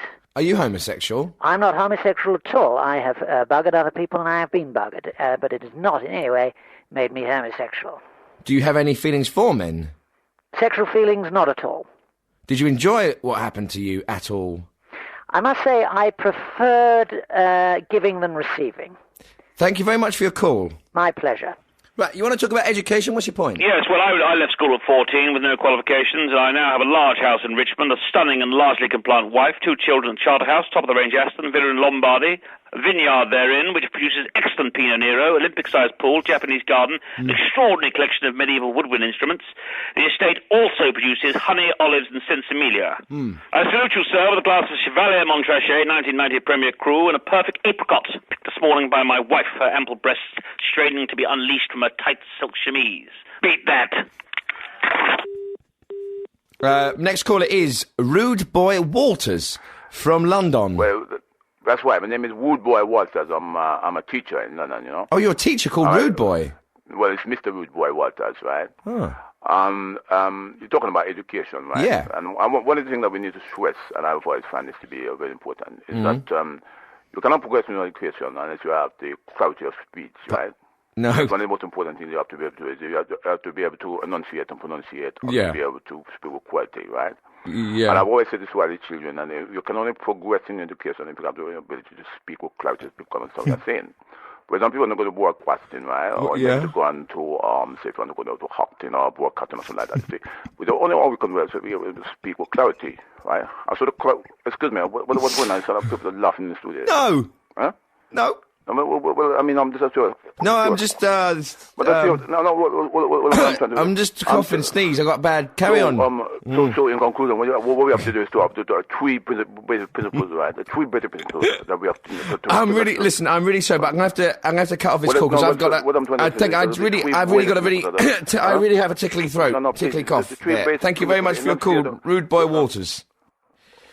Okay, next one down the line is Humphrey Milner. Great to hear from you again, Humphrey. Hello. Well, it's always a pleasure to ring into your program, Gary. The point I would like to make is that one mustn't make the mistake of thinking that education is just for the young.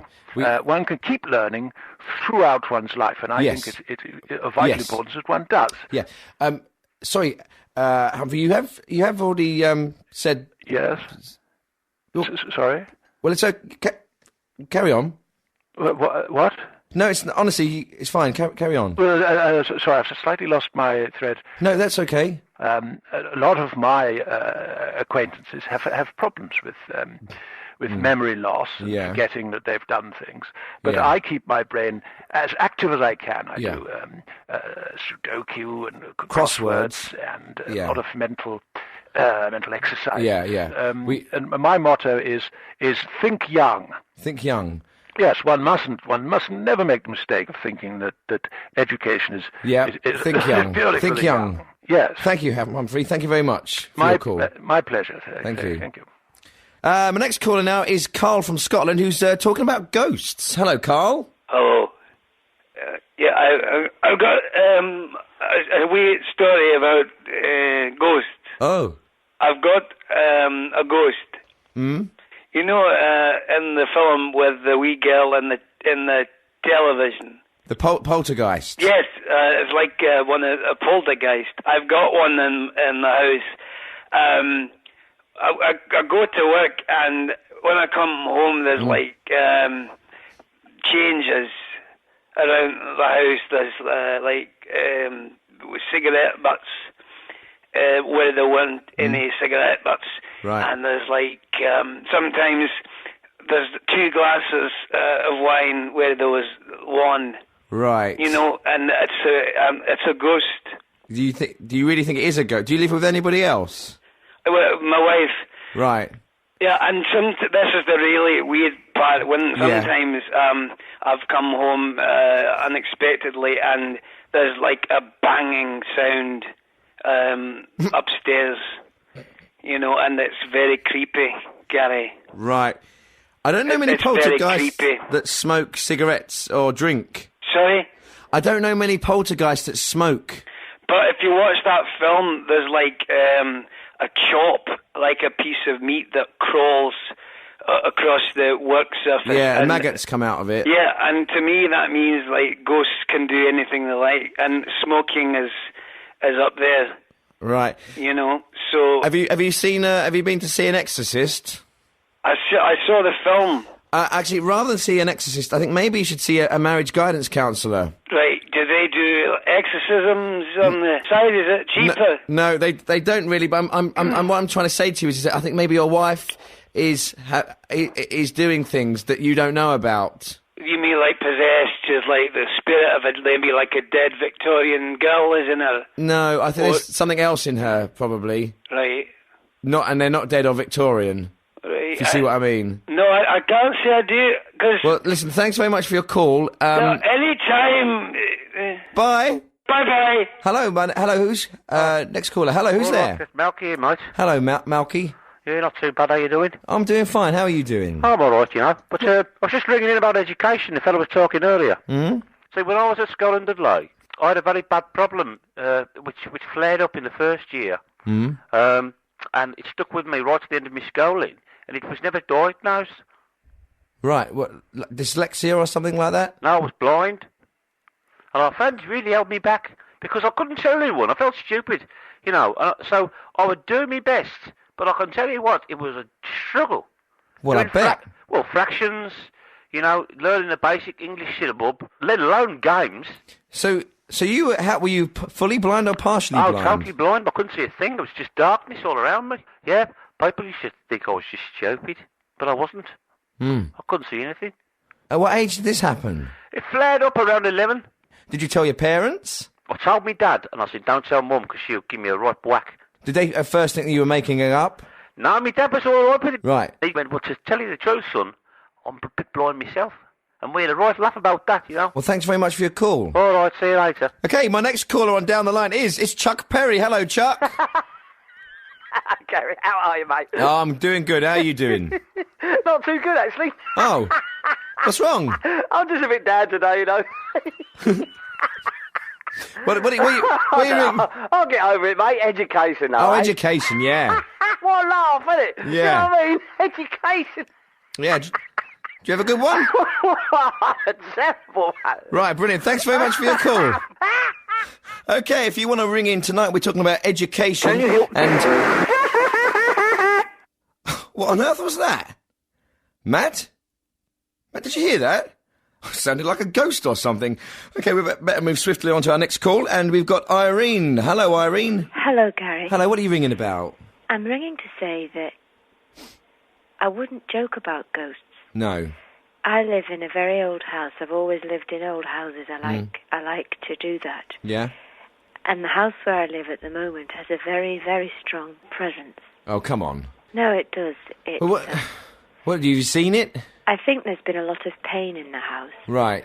over the years. You don't really believe in ghosts, do you? Come on. Oh, I do, Gary. I've just had too many experiences to doubt it. Hang on, sorry. We've got quite... So... If I'm in the kitchen, the presence is particularly strong. Hang on, sorry. We've got... Sorry, I've got a bit of a cross line here. Matt, can you... People who don't acknowledge ghosts are really fooling themselves. What is that? Can you turn... I think you're too near the radio or something. We've got a bit of interference. Can you turn the radio down a bit? I'm doing nothing. Can you... What are you... I'm calling from the top of the house. Irene, there's a room, can you hear those... There's a room can you hear in my that? house, Gary, that's so cold, no matter how many heaters I put in it. I've had the windows double glazed. Irene, can you hear that? Cold presence in it. Okay, you Irene. can't deny it, Gary. Thanks, Irene, but I'm going to have to cut you off there. Oh, sorry about that. There's appears to be some kind of crossed line or something. Matt, is there anything you can do about that? Matt? Matt? Gary. Oh. Gary, can you hear me? Yeah, I've got some kind of crossed line. Sorry, or something. Gary, can you hear me, mate? Yeah, I can hear you. Yeah, I've got some kind of crossed line. Oh, okay, yeah, don't worry about that. We've got a bit of a sticky talkback button through here. It's this old studio playing up, I'm afraid. I think we've just about got it sorted now, though. Okay. Are you all right through there? Yeah, I'm fine. There you go. Proof at least that we are live.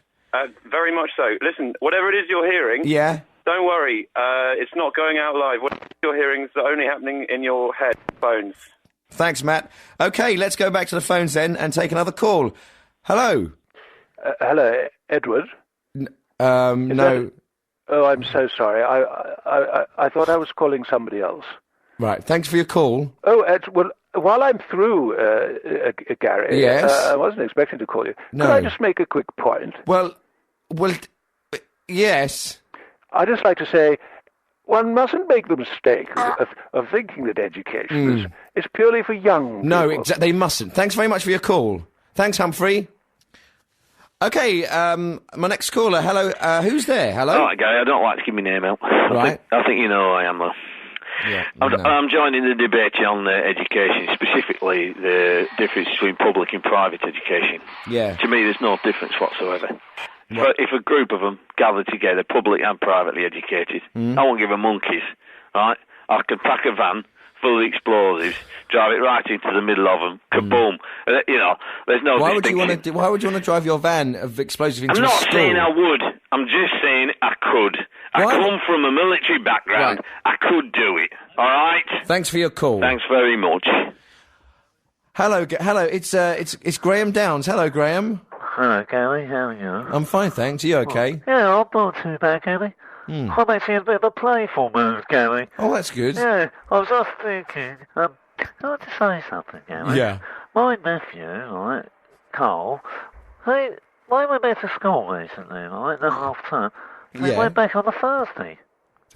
They went back on a Thursday? They went back on a Thursday, Gary. Right.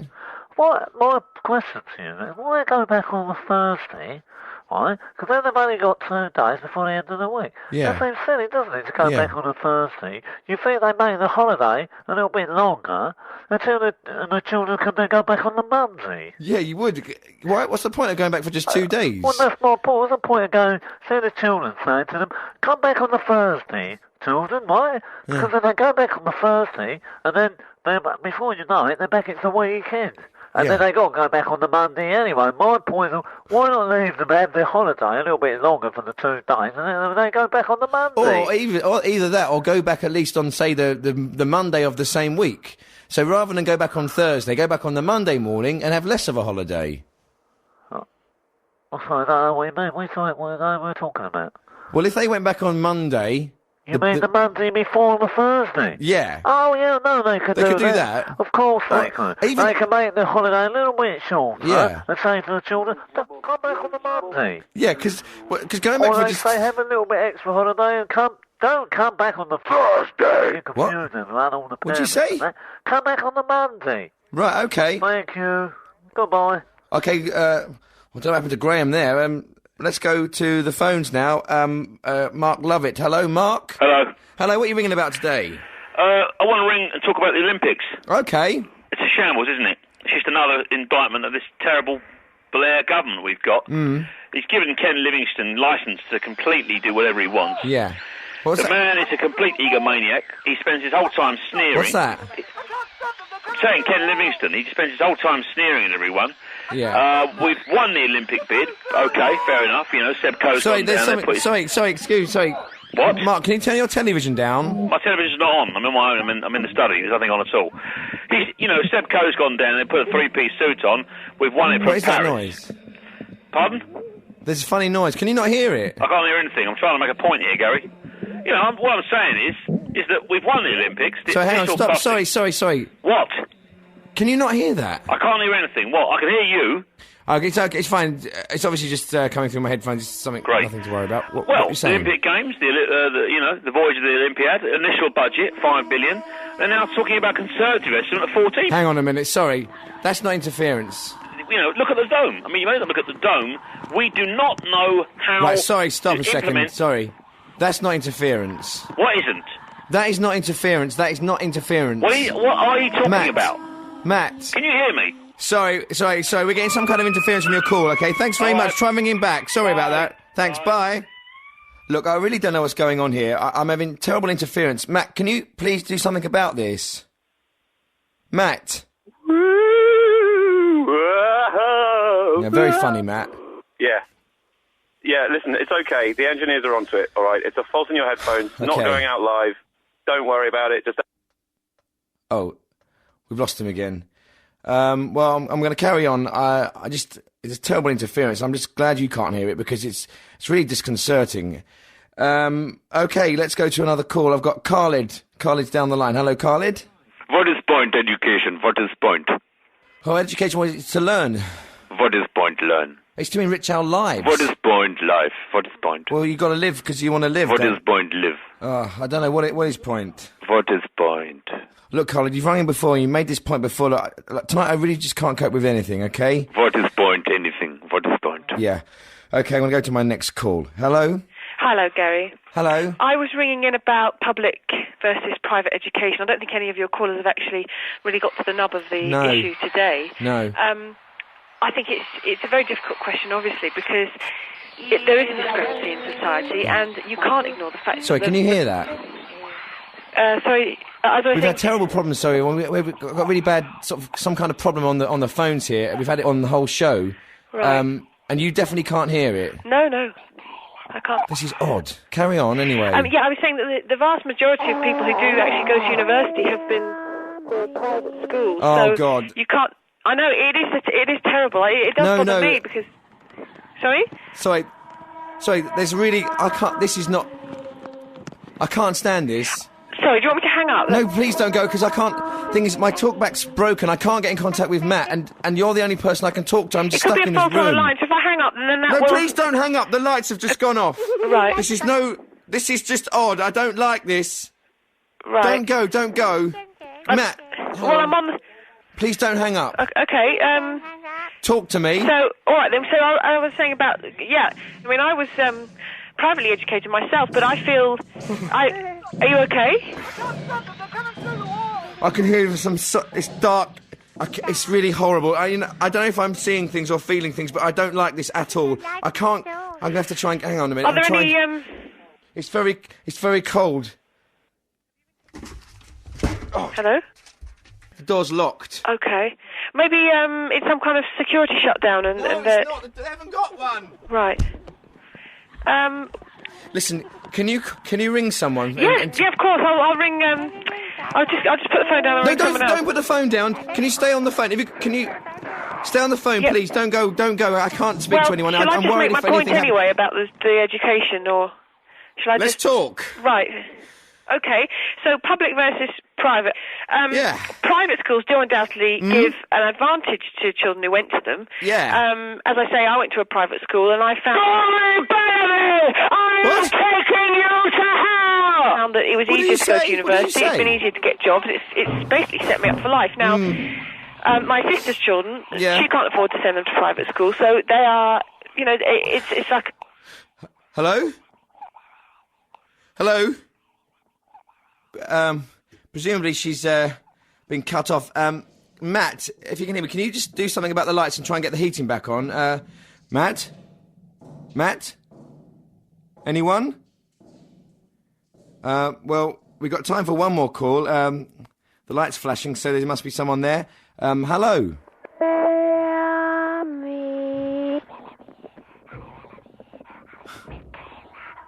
Right. Okay. Matt, can you hear me? Matt, is that you coming? What's that?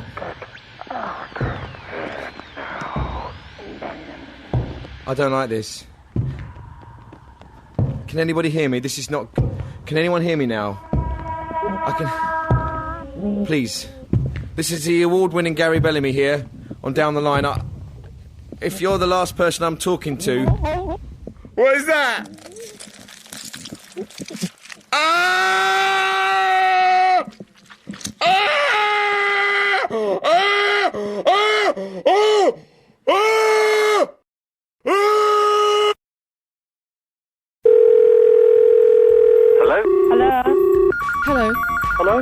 Hello, I'm Gary Bellamy with a special one-off down-the-line special on the Blair years, coming to you live from Westminster. Well, obviously, not in the Palace of Westminster itself, but the nearest studio we could find. But we are about 35-minute drive from Westminster. On a Sunday, when the traffic's clear, it's probably about 4 minutes. So we are pretty close to the Westminster world, and I can feel the politics buzzing through my veins. So, 10 years. It's hard to believe, isn't it? But we've had 10 years of Tony Blair. That's like the lifespan of a cat. And now he's gone. And Gordon Brown is the new leader of the Labour Party and the leader of the country. But what did Tony Blair mean to you? Will you miss him? What are your memories? What are your hopes and fears for the future? What does it mean for Britain? Call us and let me know on 0800 068 7060 or email us on downtheline@bbc.co.uk. Or just send in your comments via the webpage on the Radio 4 website, bbc.co.uk/Radio 4. But before we start, I'd just like to apologise for my last show. We were having some technical problems and I was having some personal problems at home, and I became convinced that the studio was haunted. Then I was startled by the cleaner, and I kind of lost my composure and my mind. But the BBC have given me this one-off special, and if it goes well, they've promised me another series. So let's make this a good show, okay? 0800 068 7060. Give us a call right now. Okay, it's now time to go to our first call, and it's Christopher Nibbs. Yeah, Chris Nibbs. Hello, Chris. Hello, GB. Okay, so you're calling about Tony Blair? Yeah, the Tonester. You know the thing that really gets Nibbs' goat? It's all this George Bush's poodle twaddle everyone goes on about. All this wise Tony Blair sucking up to the Americans. Well, I don't know. Perhaps it's got something to do with the fact that America is the #1 most powerful nation in the world. I mean, who the ruddy hell do you want us to be sucking up to? Bhutan? Wales? Do we really need to be sucking up to anyone? Well, you've got to suck up to somebody, haven't you? Have you? Why? The other thing that's always struck Nibbs pretty strongly, the thing about the Tonester, he's one of us, isn't he? Yeah, he's one of us. You know, I'm a musician, I'm a jazz buff, and, you know, I like the fact. People laugh at Tony Blair playing the guitar, but I like the fact. Don't you like that fact? I like that fact. You know, you want a Prime Minister you feel is on your level. The thing about Tony Blair, he had pop star appeal, didn't he? Things can only get better, and they bloody well did. So do you think things are going to get better or worse under Gordon Brown? I think Gordon Brown's done nothing but harm to this country since he's been in power. Hang on, Nibbs, he's only been in power for about 8 hours. Yeah, and the whole country's going to the dogs. Well, I think we need to give him a bit more time than that, to be honest. Thanks for your call, Nibbsy. OK, my next caller, it's Bob Whitehorn. Hello. Hello there. Hello there. Well, during Tony Blair's stewardship, we have suffered the collapse of the health service, a soaring crime rate, the education system is in complete disarray, he has led us into a disastrous war in Iraq. However, property prices have soared through the roof, and that, allied to my enormous egg farming interests, have propelled me to 7th in the rich list. Beat that. OK, it's Tony Blair special, 10 years of Tony Blair. What is his legacy? Give us a call on 0800 068 7060. My next caller is Sandra from Weston-super-Mare. Hello, Sandra. Hello, Gary. Hello. Hello. All I've got to say is politics, schmolitics. I've had enough. Right. Parliament, schmarliament. You know what I mean? Yeah. Elections, schmelections. Forget it. Supposed to cast a vote. Voting, schmoting. Tony Blair, Tony Schmlair. Right, have you got anything to say about his legacy? Legacy? Schmlegacy. And what do you think about Gordon Brown? Gordon Brown? Gordon Schmown. Thanks for your call. Gary Bellamy, Gary Schmellamy. OK, thanks for that. Who's on line 2? Hello? Yeah, hello, Gary. It's Blair. Hello, how are you doing? Well, I've not been doing too badly, actually, Gary. Some very good news. Is that in the last 3 months, I managed to lose 1.5 stone. Oh, that's good. Yeah, unfortunately, I put 2 stone back on. Oh, well, that's not so good. No, that's not so good. How did you manage to lose your 1.5 stone? Well, simply by cutting out the Cocoa Pops. Pardon? If you're eating 4 boxes of Cocoa Pops in a day, Gary, you're hiding to nothing, mate. Yeah. But anyway, that's all I'm ringing about, Gary, because I'm looking at things. What about Sven's legacy? Sven's legacy? Yeah, 'cause on the front pages you've got Tony Blair, and on the back pages you've got the football man. A very similar job, actually. And I wonder what comes with the most pressure. I was thinking about it, that Sven's probably comes with more pressure. Well, hang on, I think that... I think it's a poison chalice, Gary. People knock him, but what you have to think about, Gary, is actually, are we any good at football, you know? He couldn't sit in and say, actually, no, we're not very good. You know, they're not really the golden generation. They're more a sort of, I don't know, iron generation or something like that. I don't know. Tony Blair probably looks around his cabinet and thinks, well, maybe they're not the golden generation either. Point. And then if you think about it, Gavin, it's like we've got rid of Sven Jorman Eriksson. We're still paying him, by the way. We've got Steve McClaren in, and we've gone right back. We've ended up with exactly the same team. Yeah. And if I could draw a metaphor or simile, I don't know which one it is. You can argue that it's the same in the country, isn't it? You get rid of Tony Blair and you put in Gordon Brown, but you're still left with England, aren't you? Do you think that Tony Blair would make a good England manager?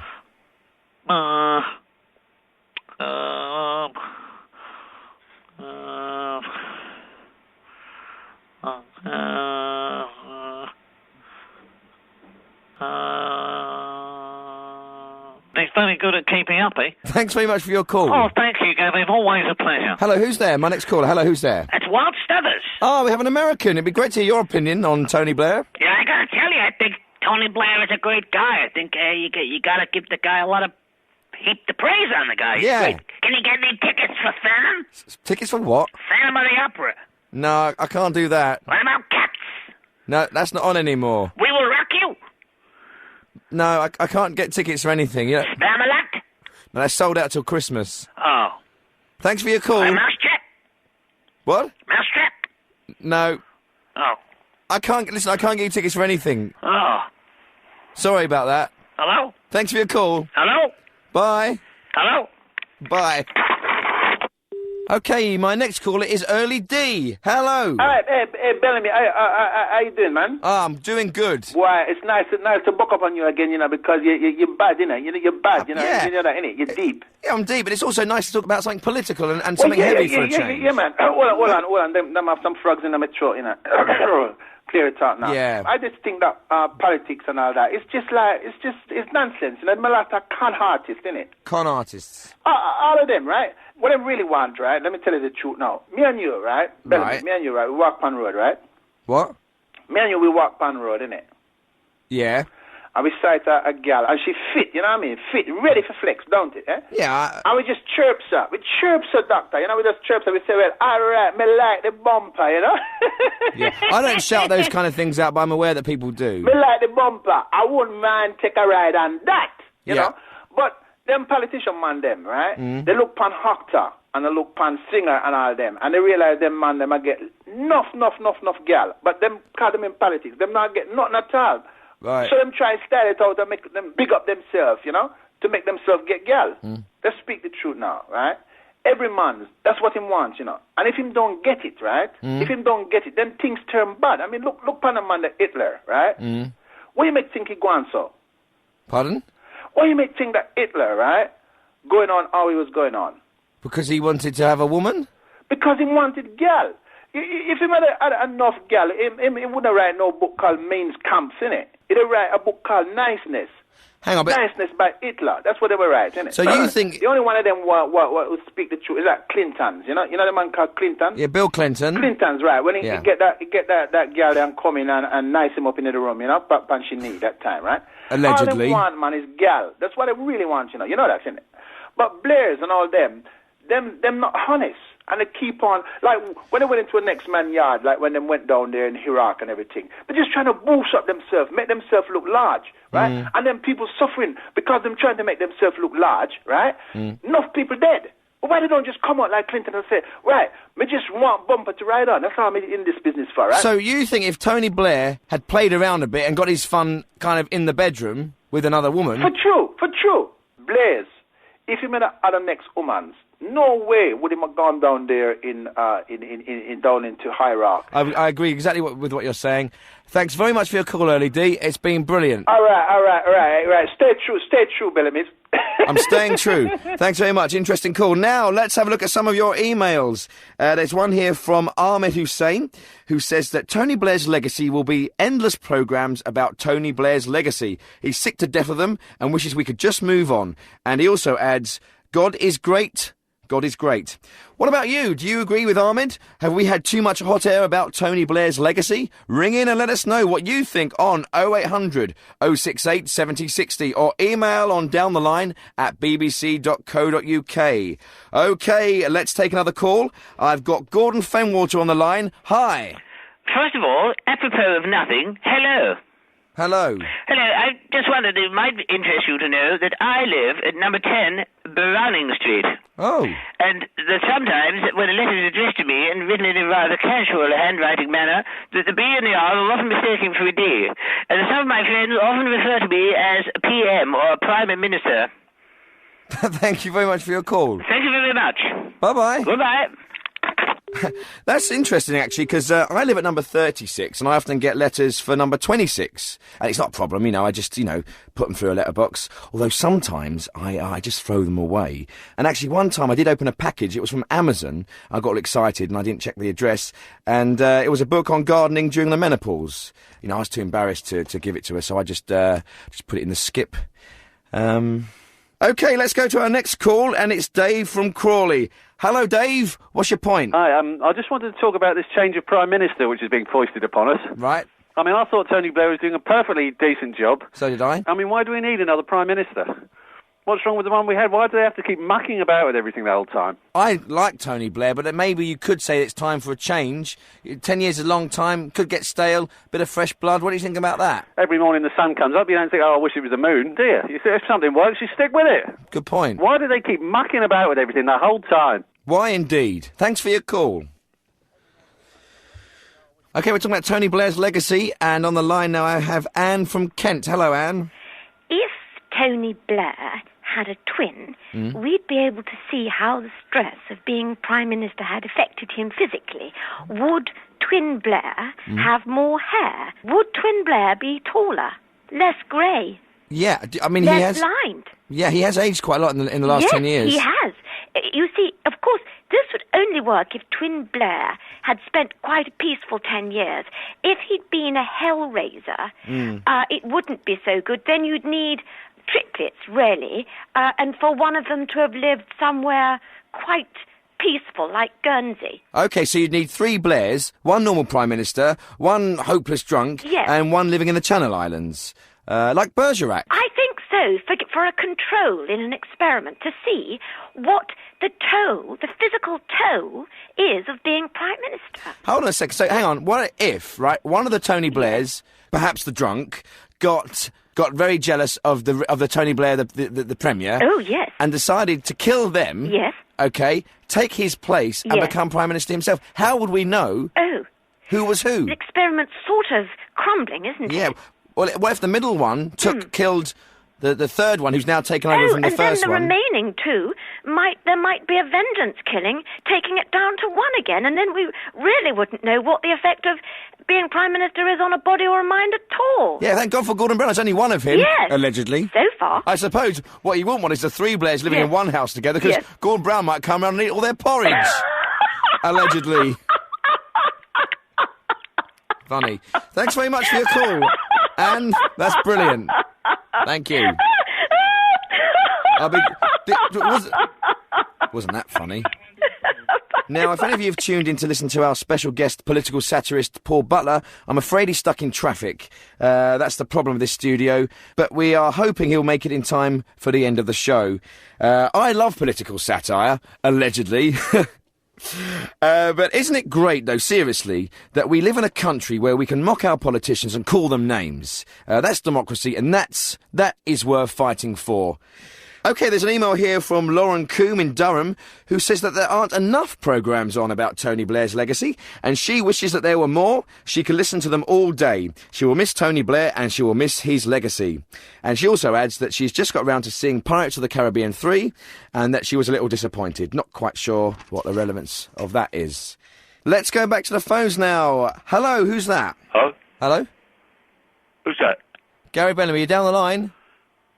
Oh, I didn't think I'd get through. Well, you are now, so you're down the line. We're talking about Tony Blair and his legacy. Aye? We're talking about Tony Blair, who's no longer Prime Minister, Gordon Brown, new Prime Minister. What do you think about that? Yeah. Is he the bloke who done the thing? What thing? The thing with all the people around him. Yeah. I see it on the thing on the telly. They was all there with the shirt sleeves on, and he's gone back now. Right. Well, he's gone back a bit. Do you know who Tony Blair is? Yeah.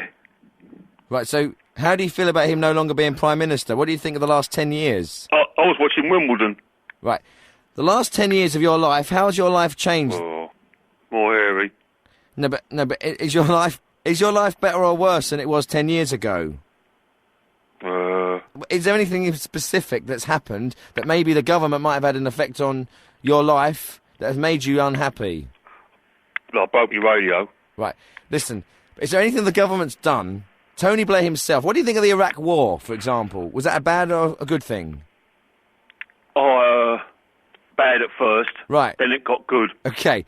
What about, have you had anyone ill? Have you been to hospital lately? Yeah. Okay. Every day. You go every day? I'm a cleaner. Right. So you see a hospital from the ground level. Have you seen a change in the last 10 years? Well, I've only been working here a week. Right. So has anything else changed in the last 10 years? That's, I can't understand. Is why Ribéry's going to ban Munich. Okay, thanks for your call. Right, I've got a regular caller on the line now. It's Khalid. Hello, Khalid. What is point satire? What is point satire? Well, the point is, is to laugh at politicians. What is point laugh at politician? What is point laugh at politician? Well, you've got to mock them to, make their job harder, or, What is point mock? What is point make job harder for politician? What is point? Well, to keep their feet on the ground or undermine them a bit, or, to keep them... What is point undermine politician? What is point? To have a laugh, to have a giggle. Enjoy yourself. What is point giggle? Well, giggle is... Giggle. What is point giggle? Giggle is like... It's good to giggle because it lifts your heart, makes you happy. Right, well, thanks for your call, Khalid.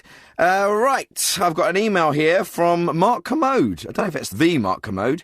He says he won't miss Tony Blair and he won't miss the Pirates of the Caribbean film series. They have lost their fizz. OK, my next caller is Alan Cale from Winchester. Hello, Alan. Yeah, the point I'd like to make, the new government, the new Labour government, Gordon Brown's new Labour government, Tony Blair's Labour government as was, the new Labour government under Gordon Brown, just coming in now, Tony Blair's government was.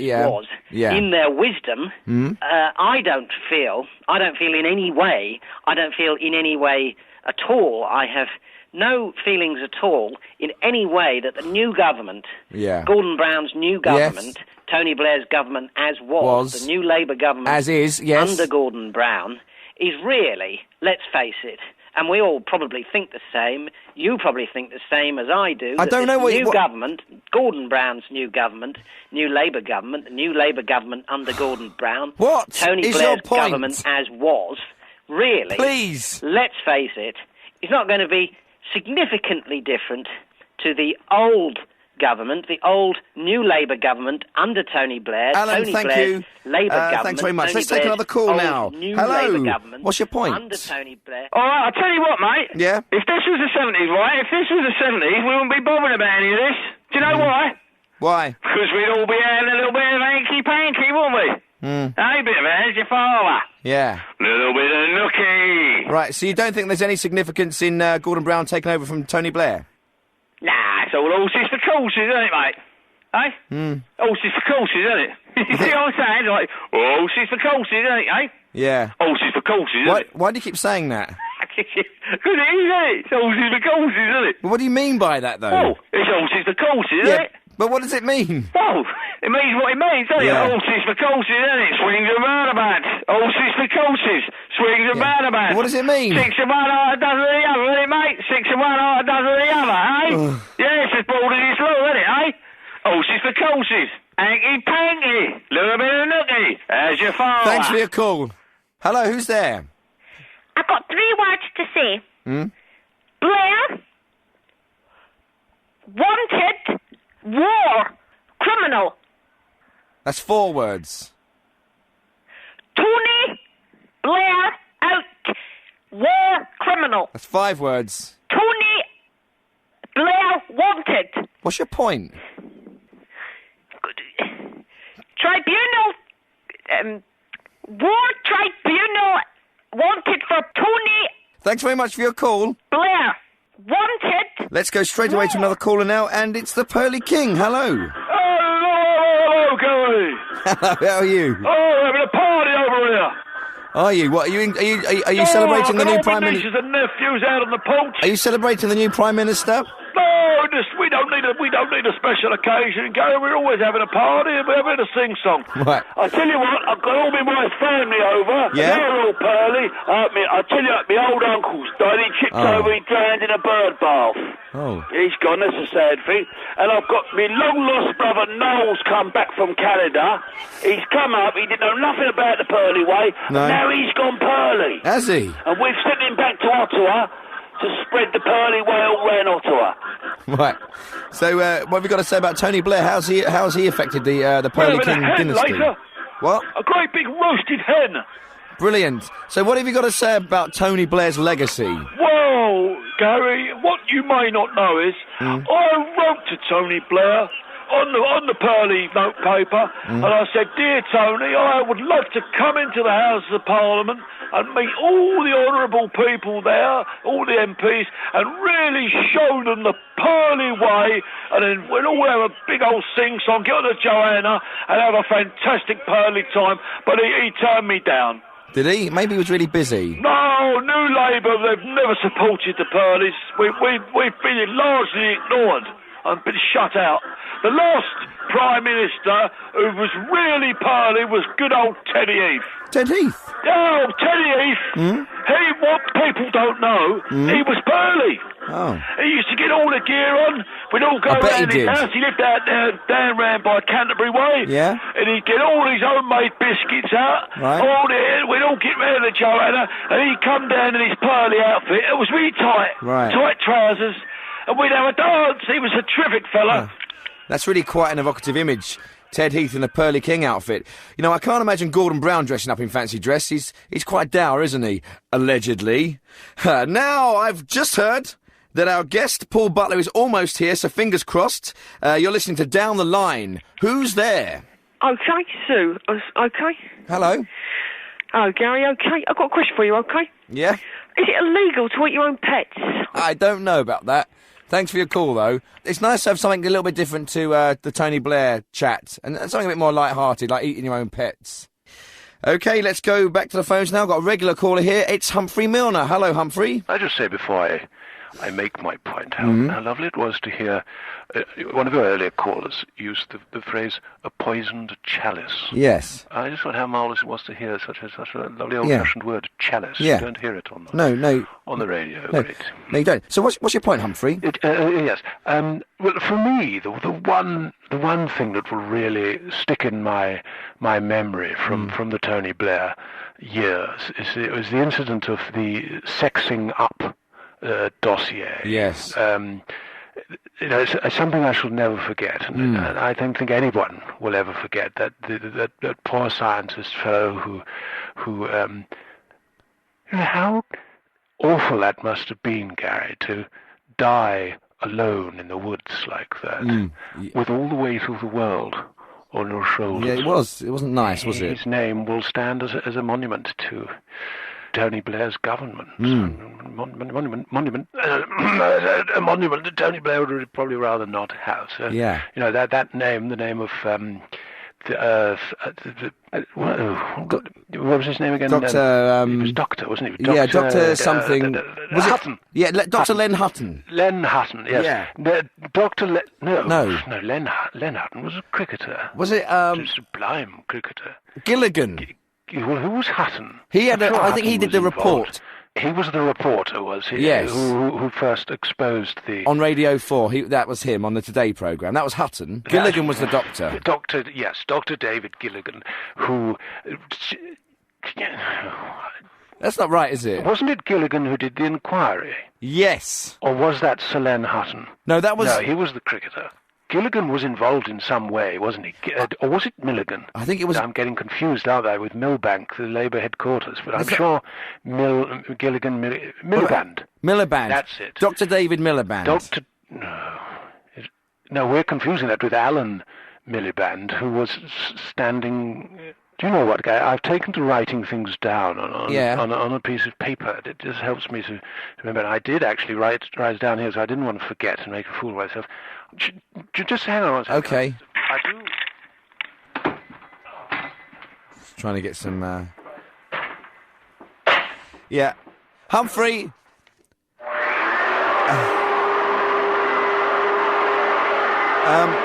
Humphrey?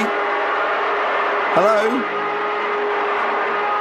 I don't know, I think he's hoovering. Humphrey! Humphrey! Sorry, Humphrey, I'm going to have to cut you off there because I've just heard that political satirist Paul Butler is here. He's in the building. He's in the building, so he'll be with us soon. So we've got time to go to just one more call. And down the line, we've got Chuck Perry. Hello, Chuck. Kerry, how are you, mate? All right. 10 years, eh? Long time. A decade, mate. Yeah. Oh, God. Politics, eh? Yeah. That's the biggest joke of the lot of it. That lot of jokers. I'll tell you what, Gavin, I wasn't laughing, I'll be crying. Will you miss Tony Blair? Tony Blair, don't make me laugh. What about Gordon Brown? What do you think of him? Do you think he'd make a good Prime Minister? Gordon Bennett, more like. Yeah. Don't make me laugh, Gary. Oh, and what about David Cameron? Yeah, I quite like him, yeah. Thanks for your call. OK, we're now joined just in time for the end of the show by political satirist Paul Butler. Hi. OK, how are you? Yeah. Brilliant. Bit out of breath. Good, OK, and you're on tour at the moment? Yes, I'm on my Pulling Blair's Legacy tour. Yeah, and you've got a new show starting on Radio 4 soon as well, haven't you? That's right, that's right. Brilliant. OK, fantastic. And I see you've brought some of your political character friends with you. Yeah, it's a little crowded in here, isn't it? I mean, look, who's this? A woof woof? A woof woof woof? Margaret Beckett. No. Woof woof woof. Spin, spin, spin, spin, spin. Woof woof woof woof woof. Lie, spin, woof woof woof. Yeah. It's George Bush's poodle, Tony Blair. OK, who else is with you? Yo, Bellamy. Hi there, ladiesization and gentlemanizations. God told me to bomberize the world, and I'm so dumb I did. Now, watch this drivation. Yep. George Bush. George Bush. Yeah. And who else is with you today? I'm Donald Rumsfeld. And who else is with you?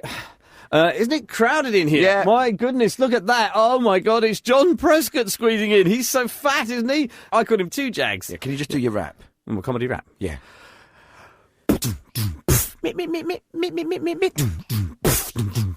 30 seconds. Tory party, what's your game? Liberal Democrat, what's your name? New Labour, you're all the same. 20 seconds.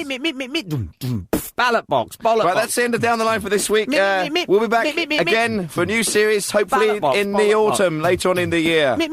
Thanks. Paul Butler.